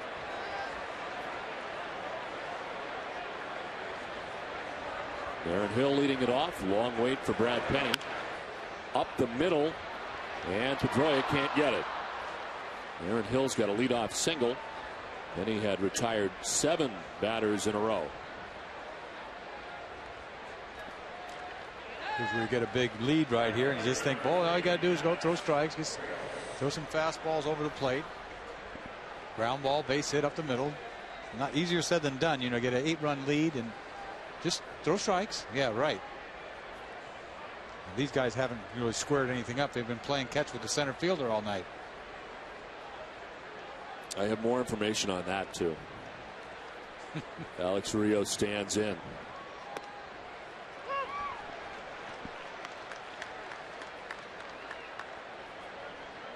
Well, of all the home runs tonight, the Red Sox now have 47. And Hess, 23,500 donating to the Red Sox Foundation. It's been a big night. Now it's 0-1 to Alex Rios, who takes ball 1-1.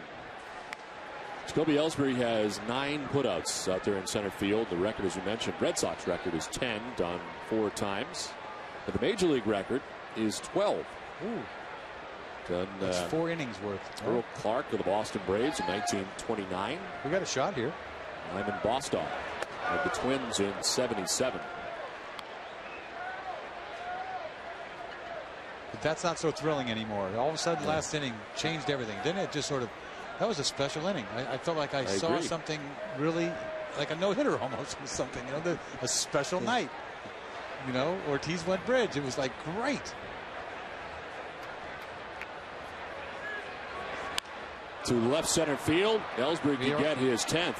I think you're going to be excited again. I'm excited. I'm back to being excited again. That ties a Red Sox record. It's now been done by 5 members of the Red Sox. We're going for the big one, the 12. They are Ted Williams, Tom Umflett, Fred Lynn, and Lee Tinsley. I knew you'd be excited again. I'm excited. It just took that to get you going again. Well, here's the guy to do it. If you think about it, Penny, he's a high fastball pitcher.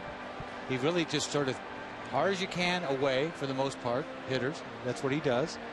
And what are you going to do? What are you going to do with it? High fastball away, fly ball center field 10 times. And he handles the first out of the 6th inning. Aaron Hill still at first base, and Vernon Wells coming up. You know, Penny always takes his hat off and rubs his head. What's in his head? I mean, what's he do? He must get some moisture, right? Yeah. That's what I think. Because I used to always need some kind of grip, you know, and it's probably his head's wet. Either that or he likes to fix his hair. Well, he's got no moss to play with. It's like a flat top. Right? I guess. You know? He's going to, it's amazing. He does it all the time. I like it when he does it.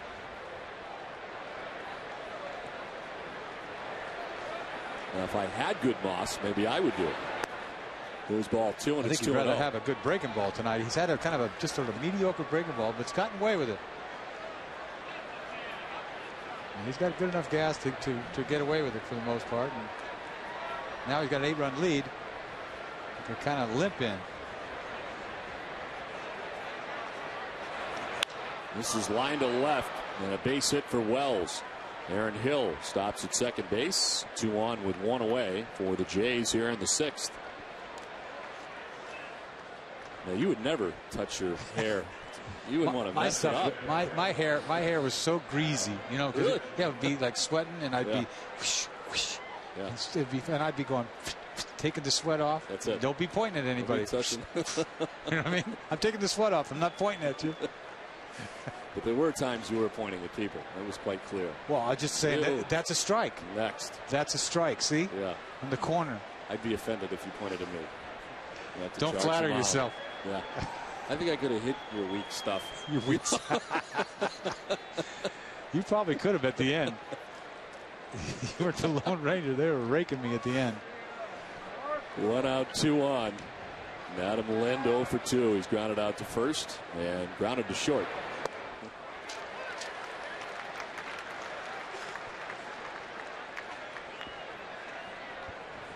Brad Penny about to throw his 80th pitch of the night. 2 on and 1 out.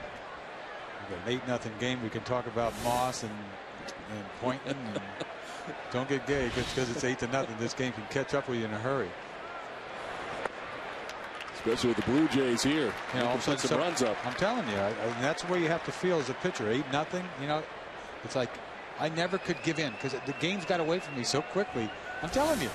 It's like, oh yeah, 8-0. I got it. It's in my pocket. Meanwhile, bullet, and you know, talking to yourself. The 0-2. His slap foul off to the left. They had a string of 7 in a row retired coming into the inning. He did have a long wait when the Red Sox scored 6 times in the 5th. I don't know what kind of impact that has on him here in the 6th inning. He's given up a couple of hits. He's had no feel for a breaking ball. I mean, he's just none. Throwing a couple for strikes on the outside corner back doors. But for the most part, this guy is just throwing nothing but fastballs. Balls outside. Strike 3 over the outside corner. Lynn doesn't like it. Second strikeout for Penny. 2 down. 0-2, anything close. You got to be swinging. I think this ball's outside, but I got to have it. Boom. Where's Amica when we need him? You don't want to know. That's a strike, the umpire said. What does 79 cents get you these days? If you go to Cumberland Farms Chill Zone, it gets you a whole lot of refreshment all summer long. Mix up any drink you can think of, frozen or fountain, just 79 cents any size. That's the Chill Zone at Cumberland Farms. Here's Scott Rowland, who drives one to center. This could be the 11th put out there. And it is Jacoby Ellsbury. One put out away from tying the Major League record. It's 8-0 Red Sox.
As we head to the home half of the 6th inning, Julio Lugo leading it off against Sean Camp. And then Jacoby Ellsbury, who's got 11 putouts out there in center field tonight.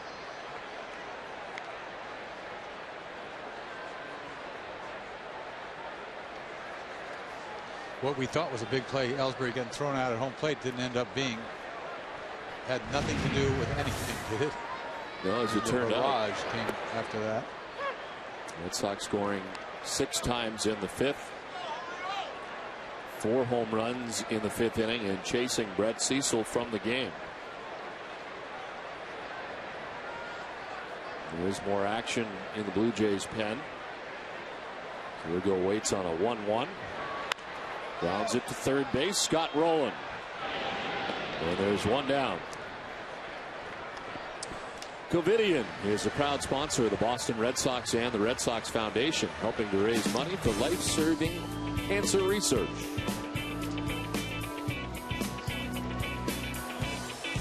And Brian Wolf up in the pen for the Jays. Another kid you really haven't heard of. Jacoby Ellsbury has been aboard twice tonight. An infield bunt single and a walk. You know, you talk about the Jays pitching staff. They're in the bullpen right now. You see this guy Camp. He's been around the block, you know, Tampa, this and that. You see the kid Wolf warming up. Then you say, where is this bullpen? I mean, the 3 left-handers, right? We saw B.J. Ryan last night.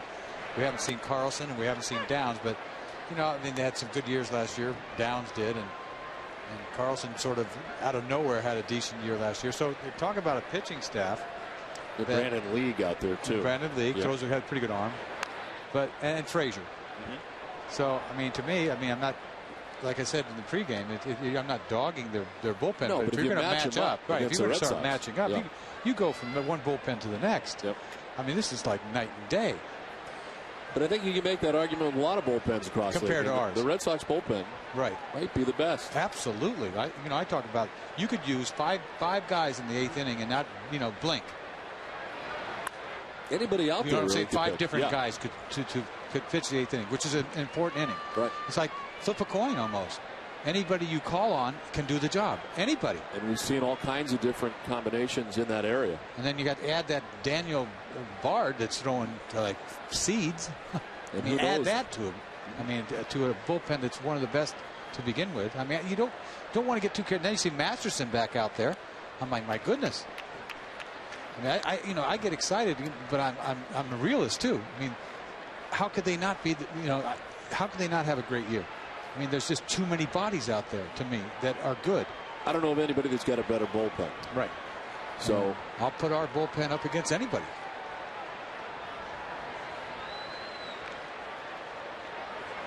Ellsbury foul tipped, held onto by Barajas. Strike 3. Second strikeout for Sean Camp, and there's 2 down. We're here at Fenway Park in Boston. Don Orsillo, Dennis Eckersley, and Heidi Watney bring you Red Sox baseball in high definition in the Dolby Digital 5.1 surround sound on Nesson.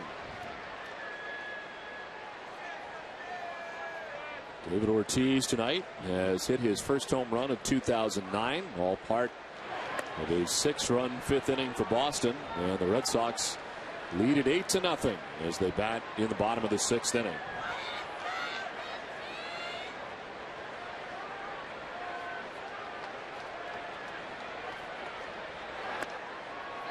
Ball 2 to Pedroia, and it's 2-0. We're back to the bullpen for a moment. I think the thing that is probably the best news out of there is how well Hideki Okajima has pitched this year. Right. Returning to the Oki that we knew 2 years ago, really. Yeah, not that there was question marks, but I mean, they got to a point that he didn't go to him as much as he used to. Remember last year? He just didn't. Because he was everything in 2007, didn't he? Absolutely. Went to the All-Star game. 8th inning was his. Oh, right. And maybe multiple innings, right? And now we've seen this year he's had multiple innings on a couple of occasions.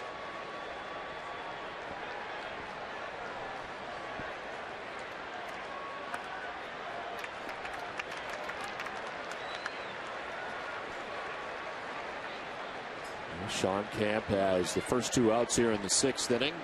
3-1 count to Dustin Pedroia.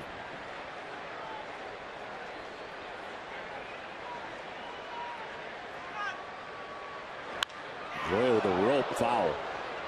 Whoa.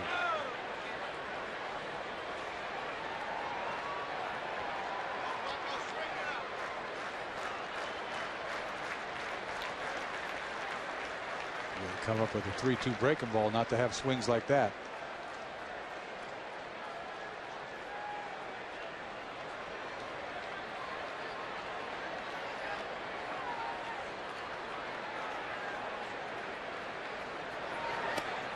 Ball 4, and Pedroia down to first base.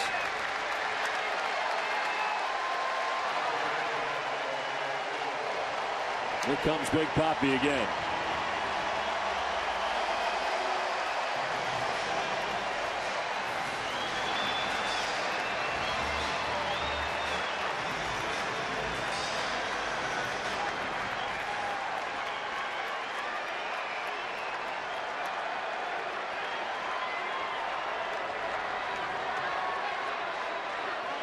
Into the shift go the Jays. Ortiz with a swing and a miss and a big cut for strike 1. Boy, he's trying to leave Earth right there, wasn't he? He's thinking about his second one already. Threw a little change up, and he's coming out of his shoes.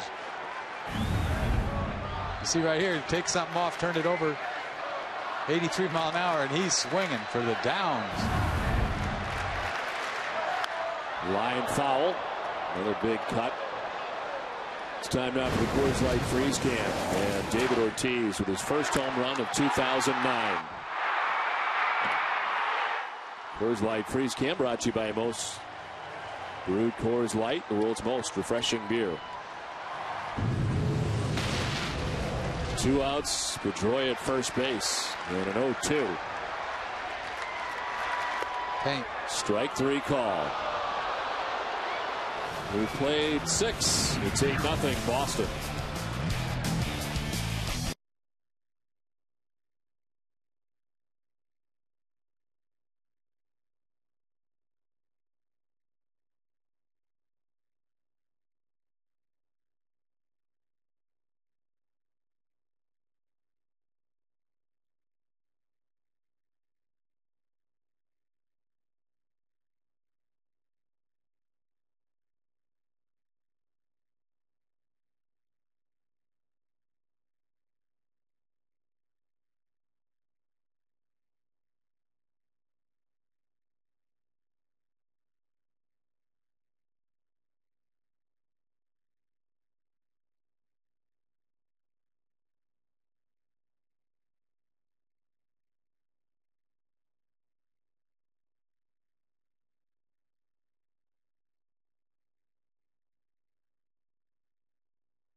In the Duncan dugout, special seating section at Fenway Park.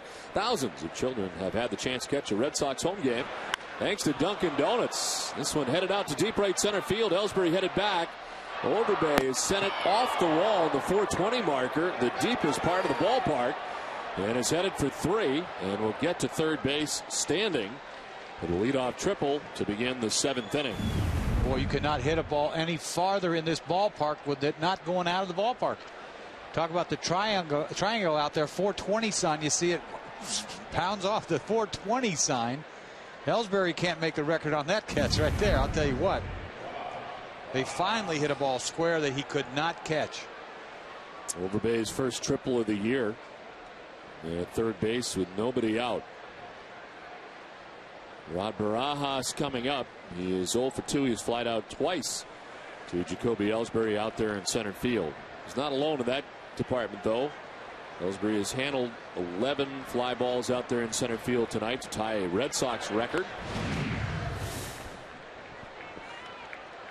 He's only got 85 pitches, which is, not a lot if you think about it, going into the 7th inning. Del Carmen first up in the pen tonight.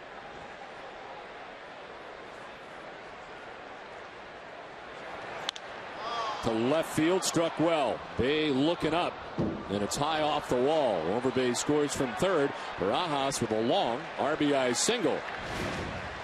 And it's 8-1. Starting to catch up to Penny a little bit right here. Fastball away. Didn't have a lot of. He gets his ball off the boards out there for an RBI single. He thought otherwise about going to second. So nobody out. Travis Snyder, the batter. He's 0 for 2. He's grounded out to second base and struck out swinging.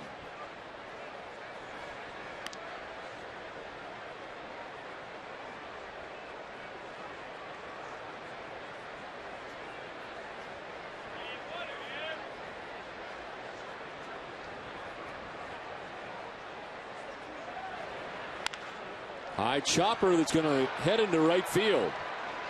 Barajas heads for third base, and the Blue Jays have first and third now, nobody out. 3 straight base hits against Brad Penny, and here comes John Farrell. So they try to buy some time for Manny Del Carmen, who's just up in the pen.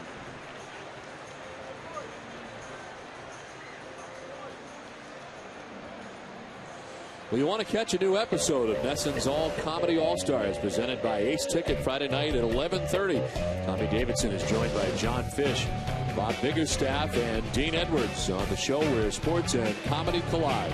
Visit NESN.com now. Check out clips from the show. You know, he may only have 88 pitches, but they've seen so many fastballs tonight, don't you think? I mean, they've had a lot of good swings on him. You know, they haven't really done anything, but it's just like a matter of time, and he's kind of losing his velocity a little bit. And he's been behind a lot. Yeah, he had to go to the fastball. Really. I mean, he's gotten away with a lot of fastballs tonight. Not that he hasn't pitched well. You know, you don't just throw goose eggs up there for 6 innings not throwing the ball well, but they've seen him, you know, they've seen him enough, and he better have something else other than a fastball. Marco Scutaro takes ball 1, the top spot in the Blue Jays order. 0 for 2 with a walk tonight. They see spin, they are not swinging.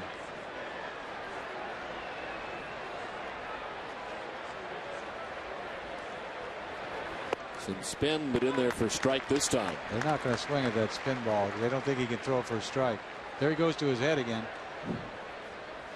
Get some moisture, get some grip. It's got to be.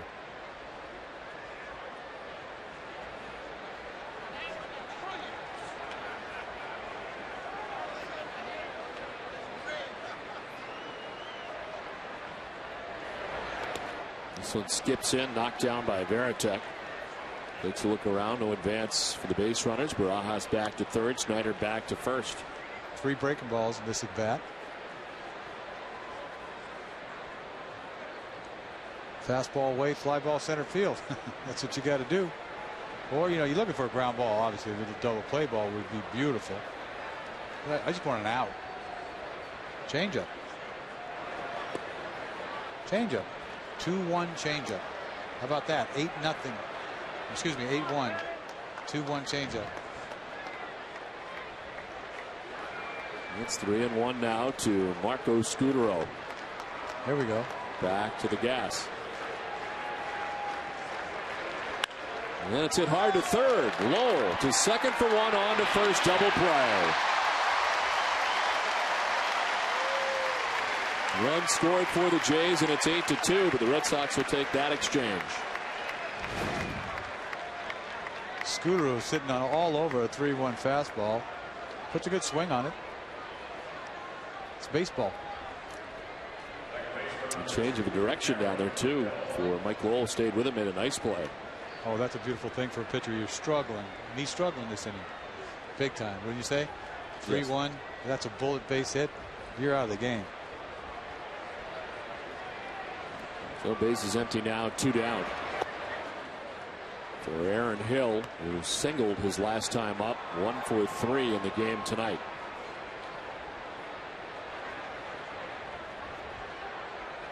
Pitch 95 of the night for Brad Penny. Broken bat, foul ball, 1-1. And a breaking ball, he snapped the bat. How do you break your bat on a breaking ball? Jammed him. Man, look at this swing. Little hanging hook, hanging big time, and you get crunched. He's hoping the ball broke more is what he's hoping for, and it just backed up. It didn't break enough. He's looking for a hook out over.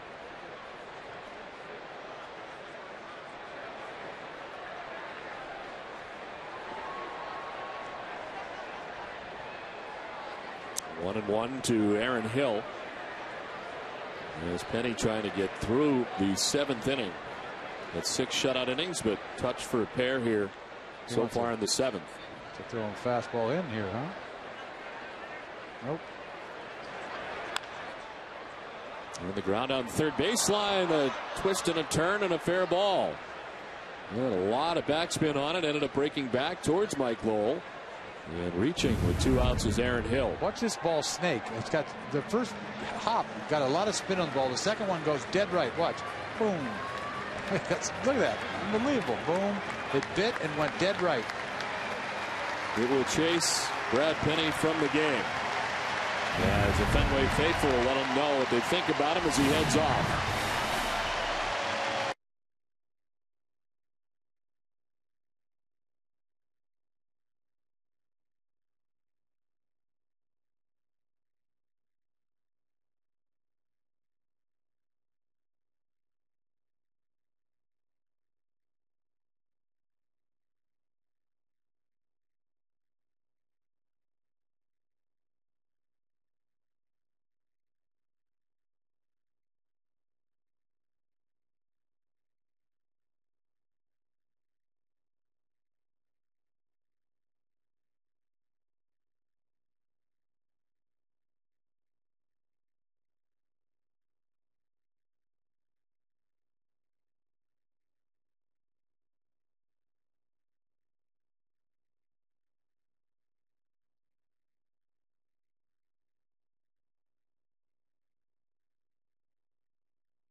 Ranks 5th in the American League in ERA among relievers.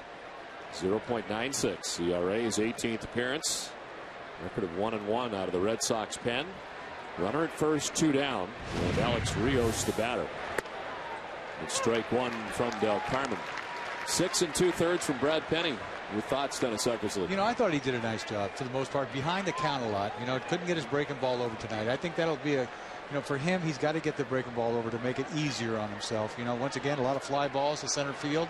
Does that mean that's good? I don't know. I mean, he did what he had to do. He kept the team in the game, 2-run lead. Next thing you know, he leaves the game 8-2. W. So Pedroia puts it away. 2 runs for the Blue Jays. 7th inning stretch time for a Sports Desk update with Cole Wright.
Destinations packages are still available for the great interleague matchup with the New York Mets at Fenway Park during Memorial Day weekend. Packages include great tickets to 3 games, a VIP tour of Fenway, and a private meet and greet with a current Red Sox player. Visit redsox.com/Red Sox Destinations or call 617-226-6400 for more details.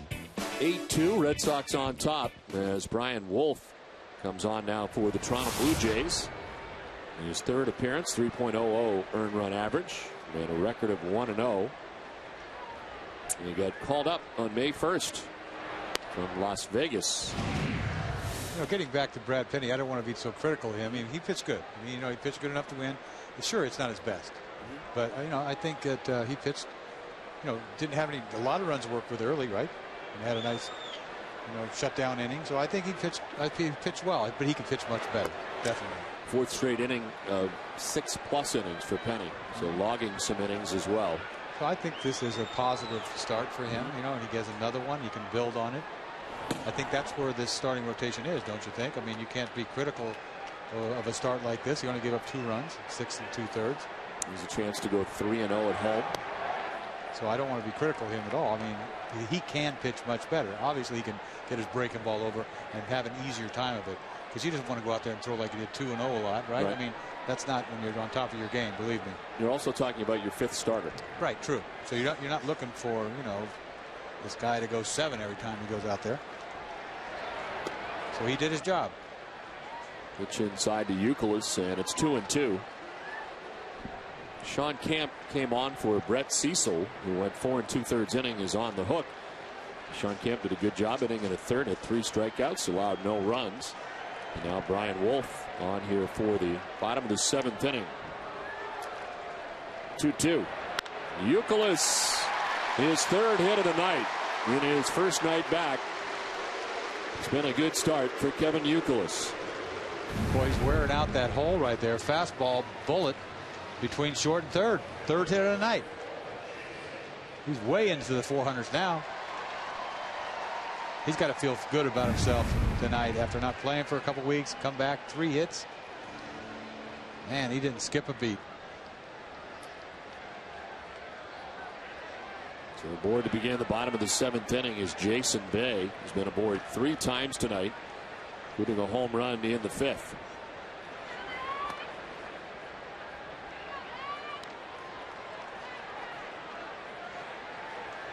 Jason Bay now with 12 home runs on the season.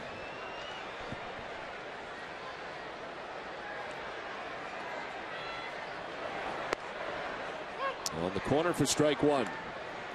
How about this night for Jason Bay? Base hit to right field. And then he adds another walk. He's been walking galore all year, right? Throws a walk up there and then does his little Fenway home run thing to add to what he's been doing all year. Just a good night. I mean, just a real good night. It's what he's been doing all year. On base real high. Average 300 because he hits the ball the other way. Added to his, you know, to me, if you think about it, you think he was a dead pull hitter. He's 2nd in walks with 32 to Marco Scudero. Shortstop for the Blue Jays. There's strike 3 as Wolf gets him for the first out of the bottom of the 7th inning. Let's check in with Heidi Watney. Don, today Mike Lowell and Jason Varitek brighten the spirit of a sick child named Boy who came all the way from the Netherlands for a Make-A-Wish Foundation trip. His wish to meet his 2 favorite players, and he got a lot more than that. Varitek gave him and his family a personal tour of the batting cages and clubhouse. Lowell gave him some tips during batting practice, even gave Boy his bat. His father told me this day was so special because Boy can forget about being sick and just have fun, and Boy got to see both players hit home runs tonight. Don? Thank you very much, Heidi. So many wonderful stories for the Make-A-Wish program, which is truly an amazing program. It's a special night. You think about it. It's just it's kind of a chilling night to begin with the home runs and all that, and then you see something like that. You know what these players do. You know, having been a part of a lot of stuff throughout the course of the year, you know, the guys, you know, a lot of guys, this goes without being seen a lot, and so it's nice to see.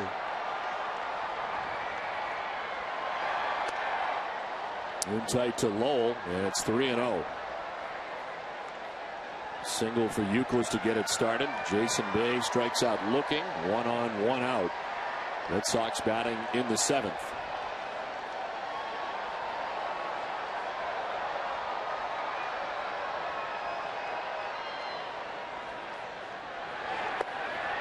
There's a strike, 3-1. Sharon, stay with us after the game for the post-game show. See why this kid's in the big leagues. 96 miles an hour that was. Broken bat, bloop, back at first, and it falls foul.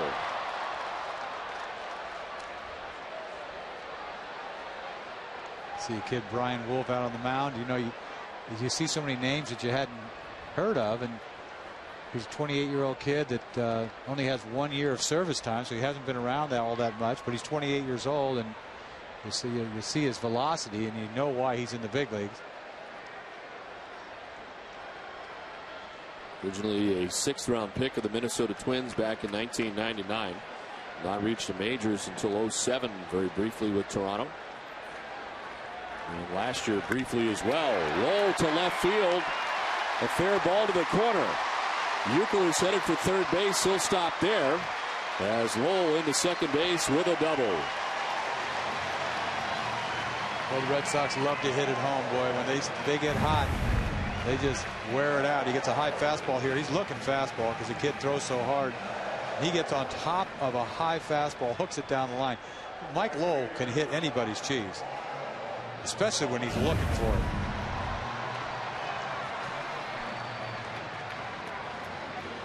So second and third, 1 out. And Rocco Baldelli, the batter. He's grounded out twice and tripled. First triple since 2006, back in the 5th inning. Infield in for the Blue Jays as the breaking ball misses for ball 1. Once again, you can't get that breaking ball over. I don't care what you're throwing, 96, 98, whatever. These big league hitters can hit fastball.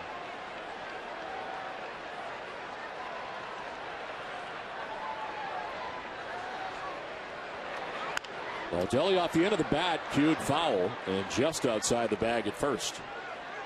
And a backspin on that. Well, he's geared up for a fastball right there and just sort of hit the end of the bat.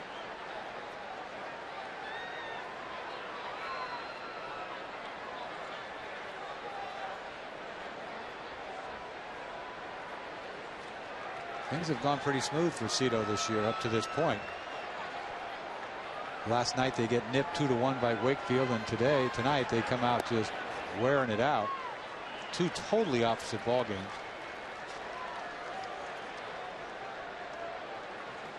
I think he's going to have problems with his pitching staff. I really do. I think it's going to be tough for him to try to orchestrate and get through this season with a lot of young pitchers, one being the kid on the mound tonight, Cecil, who I liked. The second I said I liked him, the next thing you know, the next inning he had just an awful inning that he'll always remember. Strike 3 call. So 2 strikeouts for Brian Wolf as Rocco Baldelli strikes out, 2 down. It's a ball. The backup breaking ball. This ball is not a strike. It is not a strike. Don't even think about it.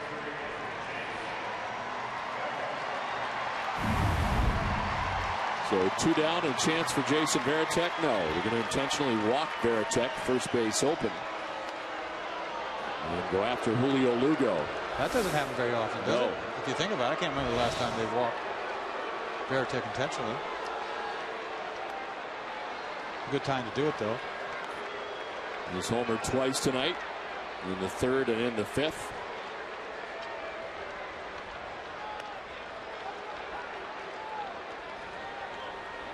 And this has been a pretty good day for Jason Varitek, May the 20th. As he heads down to first base with the bases loaded. I'd like to know what you did every year on a certain date. Somebody's keeping track. Yeah. Somebody's keeping track of everything. So I can't ask you that. That's a tough one. Nobody's keeping track. I could see if it was your birthday or something. It's just a day that he does really well on. Right, so they found it. They found it. It's 5:50 on every May what? May 20th. Get that down. Bases loaded, 2 down for Julio Lugo.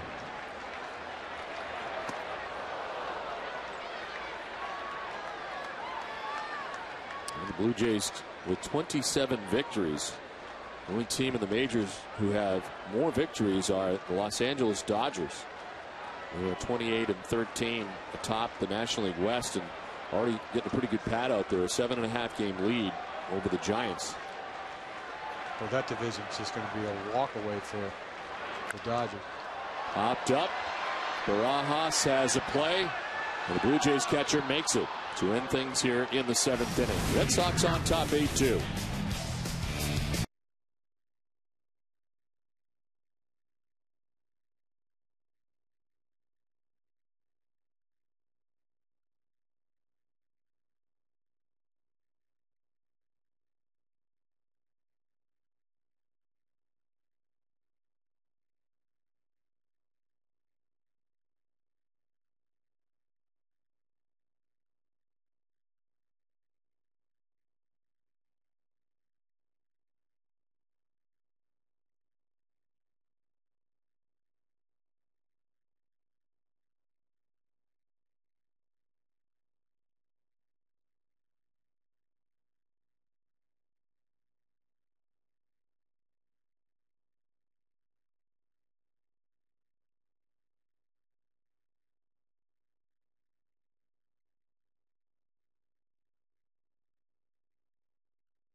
Summary is brought to you by Comcast, and it's all about the 5th inning. It was 2-0 for the Red Sox, who hit 4 home runs. First, Jason Varitek's second shot of the night, and his 7th home run of the season. Then, what New England and Red Sox Nation has been waiting for, David Ortiz, first home run of 2009. Then Jason Bay and Mike Lowell would go back-to-back. It's all part of a 6-run 5th inning. Red Sox lead it 8-2 as the Blue Jays come to bat in the 8th inning against the new Boston pitcher. As Daniel Bard is into the game. Heck, you've been looking forward to seeing him, and here he is. I really am. I'm really looking forward to this. I've been hearing about this kid for a couple years now. He was wild when he first signed him. He was a starter, right? He went down and didn't pitch real well, and they turned him into a closer. And I tell you what, he's been lights out ever since. Now, the thing about it is this velocity, isn't it? You know, you want to look up in that scoreboard and see 100, don't you? Well, on the road he was consistent, 98. Fascinated with gas, you know. I just always have been as a kid. I watched Nolan Ryan for the first time in spring training when I was with the Cleveland. I was like 18 years old. This is rocketed to left field, and it's high off the wall for Vernon Wells, who takes a wide turn at first, a very long single. I don't want to talk about that anymore. Let's just watch him pitch.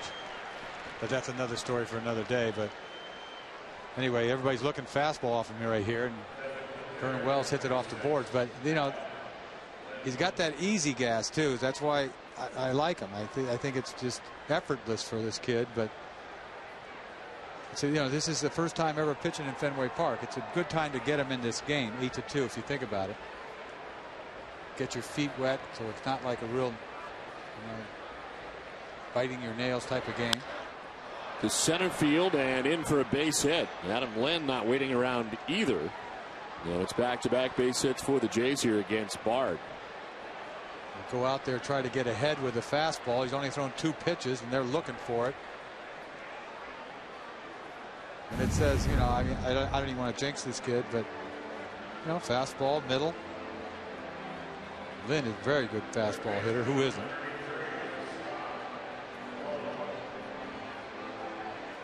All of a sudden, first and second, nobody out. And Scott Rowland coming up. There is action behind Bard as Hideki Okajima is up.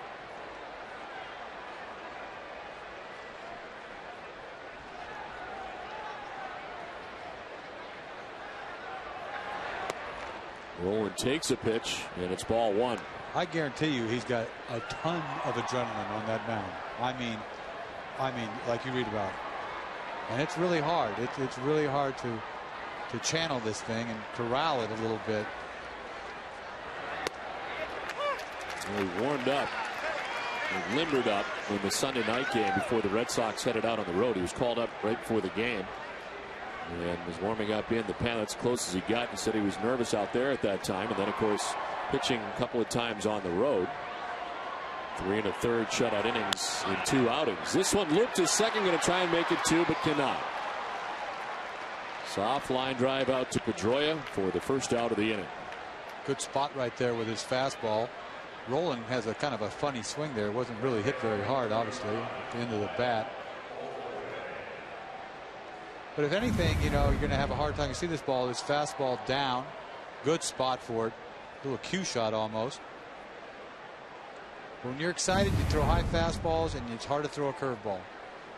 So this appearance would be nice to get this out of the way. You don't have to throw 100 miles an hour, nothing. Just get these people out.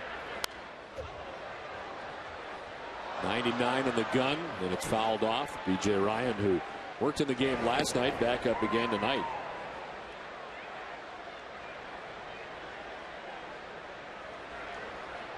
Blue Jays have Wells at second, Lind at first, 1 out in the 8th.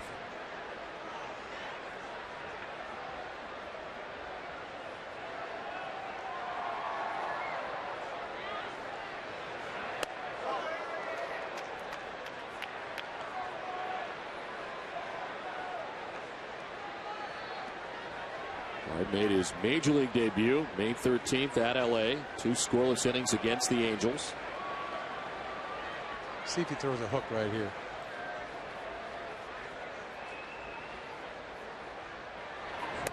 Nope. Fastball at 98. I'd have a hard time throwing something else if I was throwing 98 too.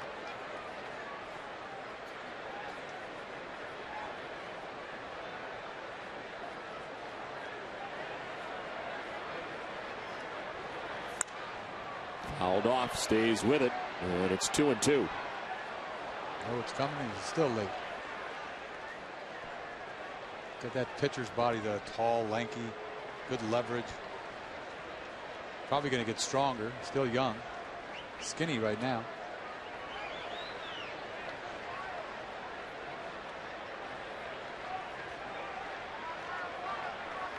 Jays have runners at first and second with 1 out. There's a breaking ball, and it misses away. Fly open on that breaking ball a little bit. Arm sort of dragging behind him. He's got a good one. He probably bites big time, but he just launches it out there. To the left center field and struck well. Back goes Ellsbury at the wall. He will leap and not make the catch.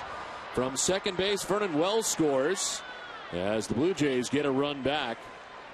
And second and third now with 1 down. Lyle Overbay fouls it off the wall and left, and it's 8-3 now. Everybody looking fastball. This team can hit some fastballs. God knows they've seen it all night long from Penny. I mean, they've been seeing tons of fastballs, and he missed with his breaking ball. Throws a fastball, not so much down, out over the plate. Overbay puts a nice swing on it, hits it off the boards. Run scores, second and third, 8-3 game. Well, stay with us immediately following the game tonight for WB Mason's Extra Innings. We'll have Terry Francona's live post-game reactions and the latest from the Red Sox clubhouse. Jim Rice will also offer his take on Kevin Youkilis's return to the middle of the Red Sox order. It's all coming up right after the game with TC, Jim, and Heidi. One out, second and third for the Blue Jays.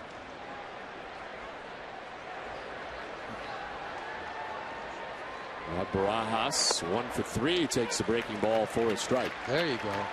You get that breaking ball over, it makes it a lot easier. Doesn't have to be nasty. Doesn't just get me over. You know, you try to make this, you know, what happens sometimes, you try to throw too many great pitches. I wonder if John Farrell said something along those lines when he was out there. Something about slow down on your breaking ball. Just get it over for a strike. Don't try to be nasty with it. This one fouled off, and it's 0-2. Man, it's hard to slow down when you're geared up. You get used to it. Next time out, it'll be a little different, better and better and better. But I'm always nervous. I was always nervous. Didn't matter. Never stopped. I was nervous. 43 years old. Nervous as can be. Doesn't go away, man. You got to get used to it. Popped up, foul ground. Veritek coming back to the screen, and he makes the catch. The big out. It's out number 2.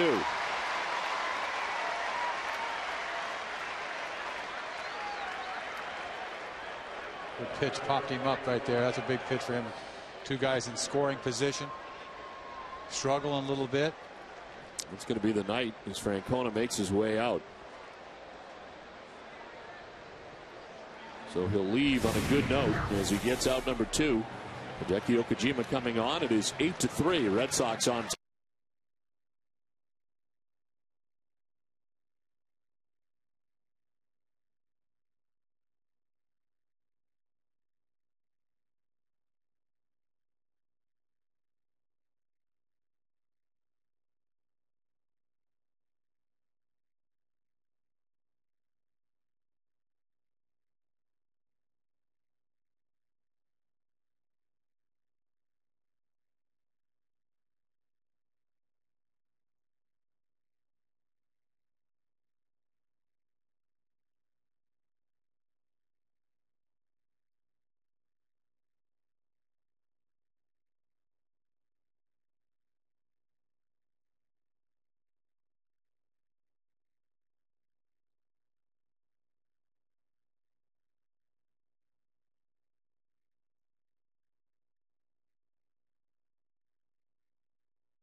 Eight to 3.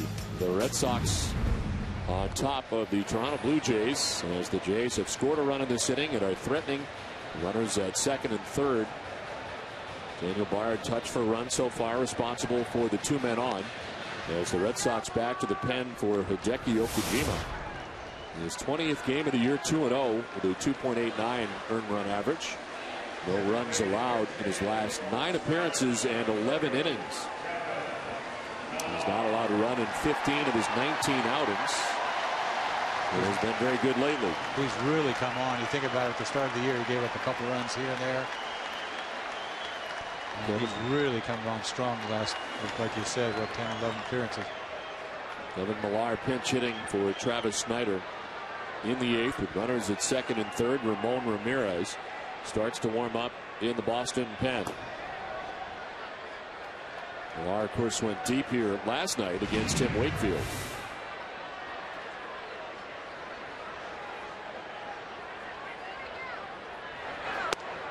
Takes strike 1. Well, the only blemish last night, this home run for Kevin Millar.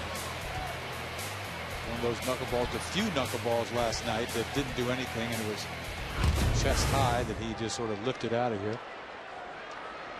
Got that softball swing anyway, doesn't he? Uppercut. Uppercut. Fenway stroke. Swing and a miss is down 0-2. Fastball for a strike, and then that okie dokie split finger that he patented a couple years ago. See the split finger after he had started him off with a fastball. Doesn't get there. Way out front. That pitch makes him be able to get out any right-handed hitter. That home run last night against Wakefield, the fourth that he has had against Wakefield. He gets 433 against Wakefield, but against Okajima, he pops one up. Mike Lowell at third base puts it away. Top of the eighth is over. The Blue Jays get a run, but it's 8-3 Boston.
Part. It is 8-3. The Red Sox on top. As Jacoby Ellsbury leads it off in the bottom of the eighth inning. And it's against B.J. Ryan. Defensive change as Jose Bautista stays in the game. This one fouled off, or I should say comes into the game after Kevin Millar pinch hit for Travis Snyder. So Jose Bautista in left. New pitcher is B.J. Ryan. Ninth appearance, 1-0 the record. Time on the DL for Ryan. Had a couple of rehab appearances, 3 of them in all before returning, and not being used in the closer role at this point. Scott Downs has been. And it's 5 for 5 in save opportunities. We saw B.J. Ryan in the game last night. 1 inning, giving up a couple of hits. Not this time. He strikes out Jacoby Ellsbury for the first out of the bottom of the eighth. Well, coming up after the game, stay tuned for Granite City Electric's Red Sox final. The only wrap-up of the Red Sox game. We'll answer your questions from NESN.com's inbox and bring you the latest action from all the major leagues. It's Sox final with TC, Jim, and Heidi coming up right after the game right here on NESN. Pedroia on the ground to third base. Scott rolling across the diamond. 2 down. Action in the Red Sox pen right now as Takashi Saito gets up. Ramon Ramirez, who had been warming, sits down. The game is speeding up on us, isn't it? Boom, boom, boom. Is. Like, wait a minute, I can't even talk. I saw B.J. Ryan. I said, well, I was going to say something about him, but it reminds me of Ryan, the story I was going to say before that kid came out to the mound last inning. I didn't want to jinx him, but I'm so fascinated with gas. I always say cheese this and cheese that, but when the story was Nolan Ryan in spring training. B.J. Ryan reminded me of it. Nolan Ryan. I was 18 years old, my first spring training. And Nolan Ryan came over to throw against us. He was with the California Angels, and I got a chance to watch him throw for the first time. And I could almost touch him. He was throwing on the side, you know. And you know, minor league complex, you can almost touch the guy because he's throwing. And he was grunting and bringing it. And I had never seen anything like it. I mean, I'm talking about gas. And you never forgot it. And I never forgot it. And I've been fascinated ever since. And I remember telling everybody, like, I saw Nolan Ryan.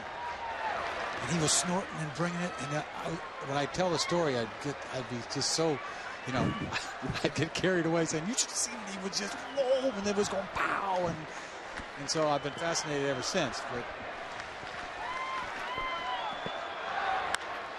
Ortiz to center field. Vernon Wells going back at the wall, off the wall. Batista plays the carom. Big Papi's in the second. He adds a double to his resume on the night. Boy, did he need that. After last night, B.J. Ryan punching him out. He gets a fastball up middle. Kind of the same swing he hit the home run on, if you think about it. And he's thinking maybe it's got a chance. He's got a beat on it, but it goes up off the boards for a double. 2 hits tonight for David. A 2-out double here in the 8th. And Kevin Youkilis has had a 3-hit night in his return to the Red Sox starting 9. And take strike 1. Hasn't missed a beat despite missing 15 days.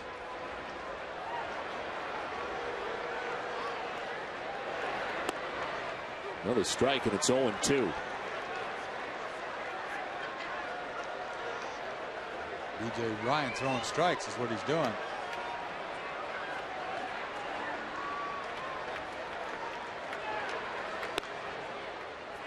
There's a ball, 1-2. Red Sox will not have to deal with Roy Halladay in this series. Robert Ray gets a start against John Lester here tomorrow night in the series finale. You know, last night I was complaining about Ryan not stopping, right? Yes. And in today's press conference with Francona, he was saying the same thing. They've been yelling and screaming at these umpires to call this. He never, it's not even a pause. How does he get away with that? You know, I mean, not that it matters right now. I realize 8-3, but look, he's gone. He never even stopped. He strikes out Youkilis, and it concludes the 8th inning. We head to the 9th, 8-3, Red Sox on top.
Boston Red Sox baseball on NESN is brought to you by Olympia Sports, the official sporting goods retailer of the New England Sports Network. The New England Chrysler dealers. BuyAToyota.com, the official site to find deals on a Toyota. And by Southwest Airlines. Ninth inning back at Fenway Park, 8-3. Red Sox on top. Marco Scutaro to lead it off for the Jays in the ninth. Against Takashi Saito, who retrieves this comebacker and flips to first for the out. You catch that ball in the air, that ball hit the ground. It doesn't matter, it's an out. See right here, a little fastball away, coming right back at you. Down and away, look out. End of the bat, didn't hit it that hard. Probably seemed harder than it was.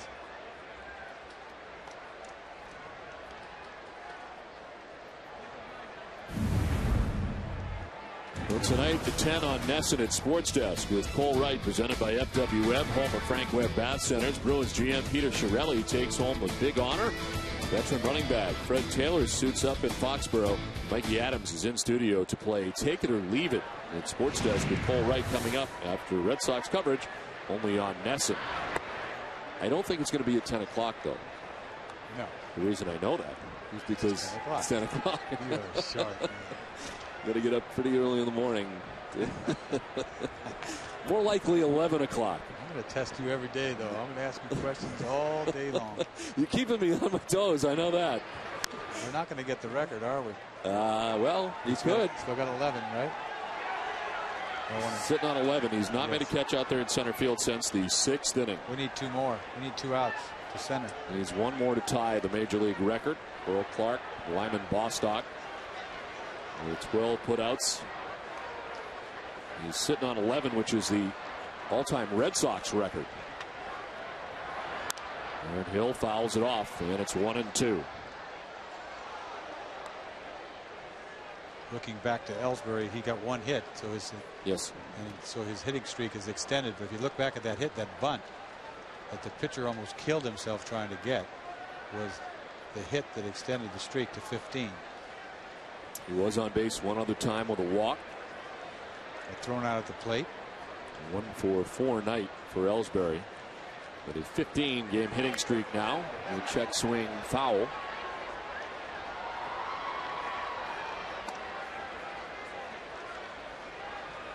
Now, tomorrow night will be interesting. Robert Ray going for the Toronto Blue Jays, and see if John Lester can bounce back here tomorrow night. What a great time for John Lester to have a big game tomorrow night to sort of slam the door on this 3-game sweep.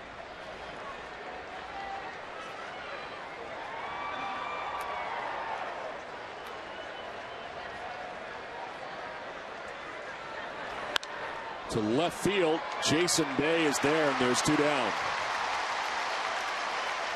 You know, like you think about it, when the Red Sox went and got Eric Gagne a couple years ago, and kind of despite what he was able to accomplish here, Red Sox win a world championship. But this is what they were sort of hoping for at that time, was this kind of thing where you got now Takashi Saito can finish games if Papelbon has worked back-to-back days, a guy to finish off games, work the 8th. And they got that guy now in Saito. They do. And beyond him, I mean, I think Del Carmen can do it. I think Masterson could do it if he had to. And obviously Okajima and now Ramirez. I mean, I said before, how many teams can go to 5 different guys in the 8th inning and feel comfortable with it? I mean, not too many. Not many. We're going to see the Mets this weekend, and they think they're comfortable with putts, going before K-Rod, right?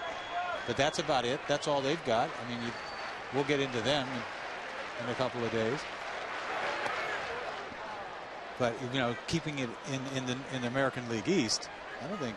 Obviously, the Yankees can't match us. I say us like it's my club. You know what I'm saying?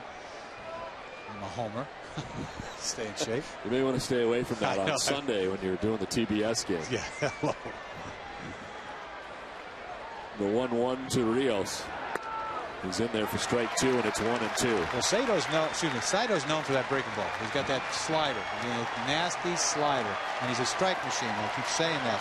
Spots his fastball, nasty slider. That's how he got all those saves those 2 years with the Dodgers. 2 outs, top of the 9th inning. Red Sox on top, 8-3. And a 1-2 to Alex Rios. Not chasing. 2-2. But that 39-year-old cheese, he can still get it up there. 93, right? And that is educated cheese. If he paints the corner, it's educated cheese. Still, just when you think you get it, you don't. You got to throw a strike with it to be educated. The 2-2 inside, full count. That ball had some hair on it, didn't it? Seriously. I'll take your word for it. I mean, seriously, that's 94 from him. I mean, that's some giddy up right here. Watch. That ball gets there in a hurry. I didn't expect that. I didn't know he throws that hard. Everybody's throwing hard tonight.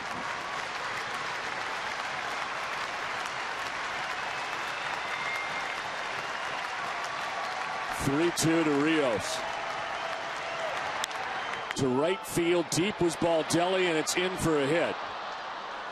Rocco plays it on a hop, and a 2-out single for Rios, his 3rd hit of the game.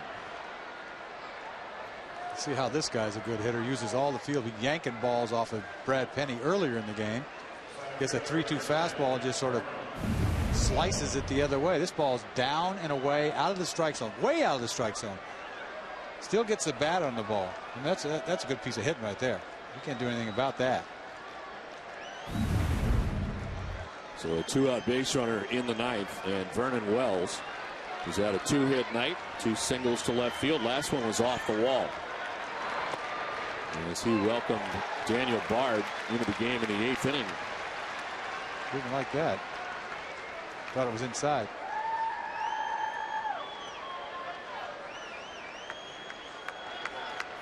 Where's that nasty slider he's got?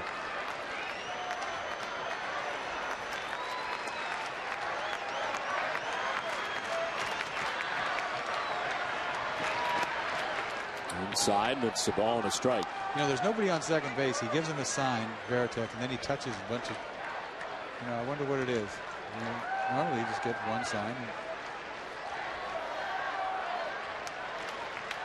There's nobody on second, so we're not trying to trick anybody. Okay. Fastball, touch. Where are we touching? Where are we going? Must mean location, obviously. Why do you got to touch 4 places? 1-1. Fouled off, and it's 1-2. You know, I mean, here we are, the 9th inning with 2 outs. It doesn't really matter, but what's going on? Seems like a lot of stuff. I don't get it. Gas away. Where are you touching? God knows when you get to second base what's going to happen.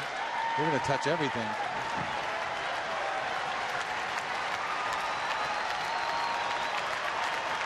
Everybody's stealing signs, I guess. There's that slider. The 1-2. Going away, and it's 2-2. I mean, it makes you think that they think people are stealing signs, right? That's what Saito's comfortable with. Maybe it's him, just him, and yeah, that's what they have going on. It has to be. 2-2 to left field, and this is going to drop in for a base hit. Rios to second base on the single by Wells. He's got a 3-hit night. Well, this game can't end soon enough. These guys are starting to get hot. See a nice piece of hitting right there. I mean, to flip that ball to left field slider. I mean, it's got some bite on this slider a little bit, don't you think? I mean, no, didn't really. He goes down there and hooks it. That ball's up enough for him. It's not as nasty as I thought it was. So it's 1st and 2nd, 2 down, and Adam Lynn, who singled his last time up, 1 for 4. Jays not going quietly in the 9th. Fastball by him for strike 1. Been some hits in this game. 2 teams have combined for 29.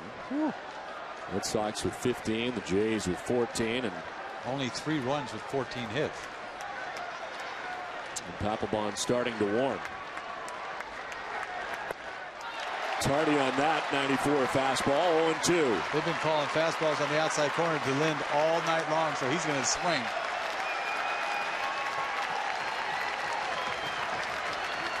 Jays down to their last strike again. Rios at second, Wells at first, 2 down. 0-2 from Saito. Away on the fastball, 1-2.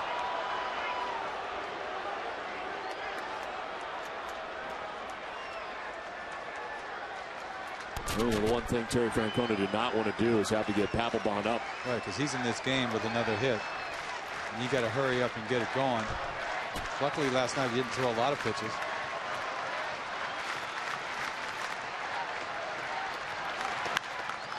Fly ball center field. This could tie the major league record. Ellsbury's under it. This will be his 12th putout. What a way to end the night.